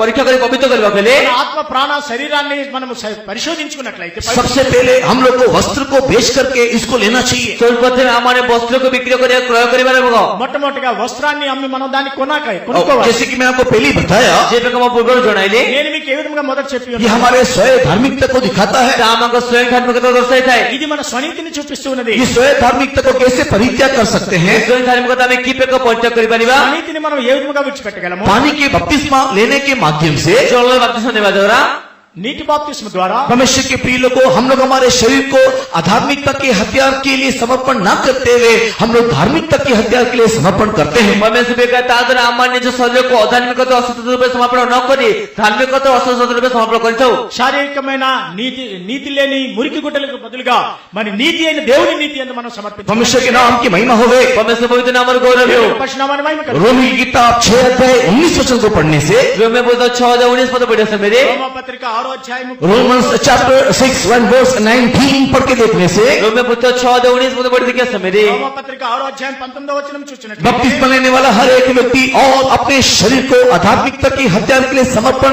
न करते हुए धार्मिकता के हथियार के लिए अपने अंग प्रत्यंगों को समर्पण करो करके बाइबल बोलता है। जब आप सुने तो तुम्हारे प्रत्येक व्यक्ति तुम्हारे आयु शरीर को अधार्मिकता असत रूपे समर्पण न करी जो शरीर प्रत्येक अंग प्रत्येक को धार्मिकता असत रूपे समर्पण करो। మీరు ఏ విధముగానైతే బాప్తిసం పొంది ఉన్నారో ఆ యొక్క పవిత్రతను అక్రమమును మీ అవయముల దాసులుగా ఉండకుండా పరిశుద్ధత కలుగుటకై ఇప్పుడు మీ हमारे- నీతికి దాసులుగా ఎంచుకోండి। हमारे वस्त्र को देख करके तलवार लेने का अर्थ आमान को वस्तु को देखी खड़को नेबार अर्थ మన వస్త్రంలో అమ్మి కత్తి కొనుకుండా हमारे सोच विचार हमारे अपनी धार्मिकता अपनी कल्पना हमारे अपने सारी खुदीपन को बपतिस्मा में उसको छोड़ करके आमान को चिंताधारा आमान को स्वयं धार्मिकता आम निज चिंता कल्पना का परित्याग करी మన ఆలోచనలు మన స్వనీతిని సమస్తమును బాప్తిసం ద్వారా విడిచిపెట్టి परमेश्वर के प्रिय लोग को तलवार को लेना अर्थात परमेश्वर के वचन के अनुसार चलने के लिए अपने आप को समर्पण करना। परमेश्वर का मैं खड़को नेबार अच्छे परमेश्वर वाक्यों से बच्चे में समर्पण करिबार अछि। ప్రియమైన దేవుని బిడ్డలారా దేవుని యొక్క ఖడ్గమనగా దేవుని యొక్క వాక్యమును మనం తీసుకొని దాని నుండి ముందుకు కొనసాగాలి। परमेश्वर के बहुत नाम की महिमा होवे। परमेश्वर पवित्र नाम और गौरव हो। దేవుని యొక్క పరిశుద్ధమైన మహిమ కలుగు। दूसरा वहां पर लिखा हुआ है तुम लोग हल को पीट पीट करके तलवार बना लो करके लिखा हुआ है। द्वितीय शोषण लिखा जाइए तुम्हारे लंगल फाड़ को पेटी पीटी ता मध्य खड़को बना लिखा जाइए। మీరు ఆ నాగల్ని కొట్టి కొట్టి దాన్ని ఒక ఖడ్గంగా మార్చుకోండి అన్నాడు। परमेश्वर के बहुत नाम की महिमा होवे। परमेश्वर पवित्र नाम और गौरव हो। దేవుని యొక్క పరిశుద్ధమైన మహిమ ये दो प्रकार के अनुभव को दिखाता है। ये द्वीप का अनुभव को दर्शाता है। ఈ రెండు అనుభవాలు మనకు కలిగి ఉన్నాయి। ये हल बोलने का अर्थ क्या है? ये लंगल को अर्थ कौन ఈ యొక్క నాగల్ అనగా అర్థం ఏమంటే ये हल बोलने का मतलब हमारे परिश्रम को दिखाता है। ये लंगल को अर्थ हमारे को परिश्रम को दर्शाता है। నాగలి అనగా మనకి శ్రమకి గుర్తుగా ఉన్నది। हम लोग हल लेकर के हमारे जीवन को जीने के लिए परिश्रम करते हैं। हमारे लंगल को लेके हमारे जीवन को बचाने में हम परिश्रम कर रहे थे। ఆ నాగల్ని తీసుకొని మన జీవితంలో ముందుకు కొనసాగటకే अभी పరిశ్రమ చేస్తాం। परमेश्वर बोल रहा है हल को पीट पीट करके तलवार बनाओ। ये परमेश्वर कहते लंगल फाड़ को पिटी पिटी तुम्हारे खड़को बनाओ। నాగల్ని కొట్టి కొట్టి దాన్ని ఖడ్గముగా చేయండి। इसका अर्थ बोलने इसका अर्थ क्या है? अर्थ कौन होते దాని అర్థం ఏమనగా यीशु मसीह ने जिस प्रकार कहा जिससे किसी देवेगा कहिले యేసుక్రీస్తు ఏ విధంగా చెప్పారు हे बोझ से दबे हुए परिश्रम करने वाले मेरे पास आओ मैं तुमको विश्राम दूंगा। हे परिषद भारत लोक मौलिक मोतुमन को विश्राम देवी సమస్త భారములు మోసుకుని సమస్తమైన ప్రజలారా నా వద్దకు రండి నేను మీకు విశ్రాంతిని కలుగుతాను। तुम्हारे परिश्रम करने वाले सारे कामों को छोड़ करके मेरे पास आओ मैं तुमको तलवार दूंगा। और परिश्रम का समस्त विषय को पट्ट कर मौलिक मोतुमन को विश्राम देवी మీరు పరిశ్రమ చేసే ప్రతి విషయాన్ని విడిచిపెట్టి నా వద్దకు వచ్చినట్లయితే నేను మీకు हल को पीट करके तलवार बनाना बोलने का अर्थ हल को पिटी पिटी खड़को बने में अर्थ कहले కొట్టి కొట్టి దాన్ని हमारे अपने परिश्रम को परित्याग करके यीशु को अपने जीवन में ग्रहण करने को दिखा रहा है। आमको परिश्रम को पट्ट कर हमें जिसको निज जीवन में ग्रहण करने को दर्शाउछि। మన పరిశ్రమను విడిచిపెట్టి యేసు వద్దకు రావాలి। क्योंकि यीशु ही वो तलवार है, यीशु ही वो वचन है। जैसे कि जिससे से खड़को उठे जिससे से वाक्य उठे యేసే ఆ ఖడ్గమై ఉన్నారు యేసే వాక్యమే ఉన్నారు। यीशु के मुंह से वो दो धारी तलवार निकल रहा है। जिससे को मुख से दुई धार खड़को बाहर होछि। యేసు యొక్క నోటి నుండి రెండంచులు గల ఖడ్గం यीशु ही वो आदि में वचन था। जिससे उठने जी के आदि वाक्य थिले ఆయన ఆది యందు వాక్యమే ఉండెను। यीशु ही वो वचन है। जिससे से वाक्य उठते ఆయనే వాక్యమే ఉండెను। तुम लोग तुम्हारे परिश्रम को परित्याग करके तुम्हारे जो परिश्रम को पट्ट करे పరిశ్రమను విడిచిపెట్టి यीशु को अपने जीवन में जगह देने से तुम्हें जो जीवन में स्थान दियो యేసుకు మీ జీవితంలో స్థానం ఇచ్చినట్లయితే तुमको विश्राम मिलेगा करके यीशु बोल रहा है। तुमको विश्राम में बोले जिससे कहउछंदी మీకు విశ్రాంతి కలుగుతుందని యేసుక్రీస్తు చెప్తున్నారు। तुम लोग अपने हल को पीट करके तलवार बनाओ, उसका दूसरा मीनिंग क्या है? तुम्हें जो लंगल फाड़ को पिटी ता मध्य खड़को बना बोले कोई अर्थ कोनटे మీరు నాగల్ని కొట్టి దాన్ని ఖడ్గంగా చేసుకోండి అనే రెండో అర్థం ఏమనగా उसी वचन को पढ़ने से से वाक्य बढ़िया समय ఆ వాక్యం చదివినట్లయితే दुर्बलता को पीटो, अपने आप को बलवान बनाओ करके लिखा हुआ है। दुर्बलता तुम्हारे पिटी पिटी जो नॉर्मल सबल करे बोले लिखा जाइछि। మీరు బలహీనతను కొట్టి మీరు బలవంతులుగా మారండి అని तुम చెప్పండి। लोग दुर्बलता उस हल को दिखा रहा है। तुम्हारे को दुर्बलता को जैसे हड़क पास लंगल को देखा जाउछि। మీరు మీలో ఉండే బలహీనత నాగలి వలె కనిపించుతున్నది। परमेश्वर के प्रिय लोगों को परमेश्वर बोल रहा है तुम लोग उस दुर्बलता रूपी हल को पीट करके तलवार बनाओ होकर के लिखा हुआ है, बलवंत हो जाकर के लिखा हुआ है। परमेश्वर बेगायता कोजे उचित तुम्हारे से दुर्बलता पे लंगड़ फाड़े को पिट्टी तम मध्य खड़गो बने तुम्हारे बलवान हो। బలహీనతనే నాగల్ని కొట్టి మీరు ఖడ్గము చేసుకుని బలవంతులుగా మారండి. ये बल रूपी तलवार हम लोग कैसे पा सकते हैं? ये बल पे खड़गा में की प्रकार प्राप्त कर परिबा? ఈ బలమైన ఖడ్గాన్ని ఏ విధంగా పొందగలము? उसके लिए तीसरा अनुभव वही है पवित्र आत्मा का अभिषेक। ताने में तृतीय अनुभव ताजी पवित्रत्व का अभिषेक। అదే మూడో అనుభవం పరిశుద్ధాత్మ అభిషేకం. पवित्र आत्मा का अभिषेक के द्वारा पवित्रत्व का अभिषेक द्वारा పరిశుద్ధాత్మ అభిషేకం ద్వారా हम लोग इस तलवार को अपना बना सकते हैं। आमने वो जो खड़गो को निज कर परिबा? ఆ ఖడ్గమును మనం సొంతము చేసుకోగలము. पवित्र आत्मा का अभिषेक के द्वारा पवित्रत्व अभिषेक द्वारा పరిశుద్ధాత్మ అభిషేకం हमारी ద్వారా दुर्बलता के ऊपर हम लोग जयवंत हो सकते हैं। आमको दुर्बलता पर हम जय व्यक्त कर परिबा? మన బలహీనతల పైన మనం విజయాన్ని पवित्र పొందగలము. आत्मा का अभिषेक के द्वारा पवित्रत्व अभिषेक द्वारा పరిశుద్ధాత్మ అభిషేకం ద్వారా हमारे सारे पराजय को हम लोग जय में बदल सकते हैं आम समस्त पराजय का में जय बदले परिबा? సమస్తమైన అపజయాల్ని విజయవంతులుగా మారగలము. और इस प्रकार जयवंत होने वाला व्यक्ति परमेश्वर के राज्य का अधिकारी होगा। जब ये व्यक्ति जय व्यक्त करते व्यक्ति परमेश्वर राज्य अधिकारी हो। ఈ విధముగా విజయమును పొందే వ్యక్తి దేవుని రాజ్యానికి అధికారి अभी అవుతాడు. तक यीशु उन लोग के साथ था, जे देवन जीसस समान को सहित थिले ఎంతవరకు అయితే యేసు ప్రభు వారితో ఉన్నారు. इसके लिए उसने तलवार लेने के लिए नहीं कहा। सेटिमेंट से खड़गने बाबे कहले नहीं। అందు నిమిత్తమే ఖడ్గము తీసుకుని వెళ్ళమని ఆయన अभी చెప్పాడు. तक मैं तुम्हारी सारी लड़ाई को अक्षय नीति से लड़ा हूँ, ए पर्यंत मो तम समस्त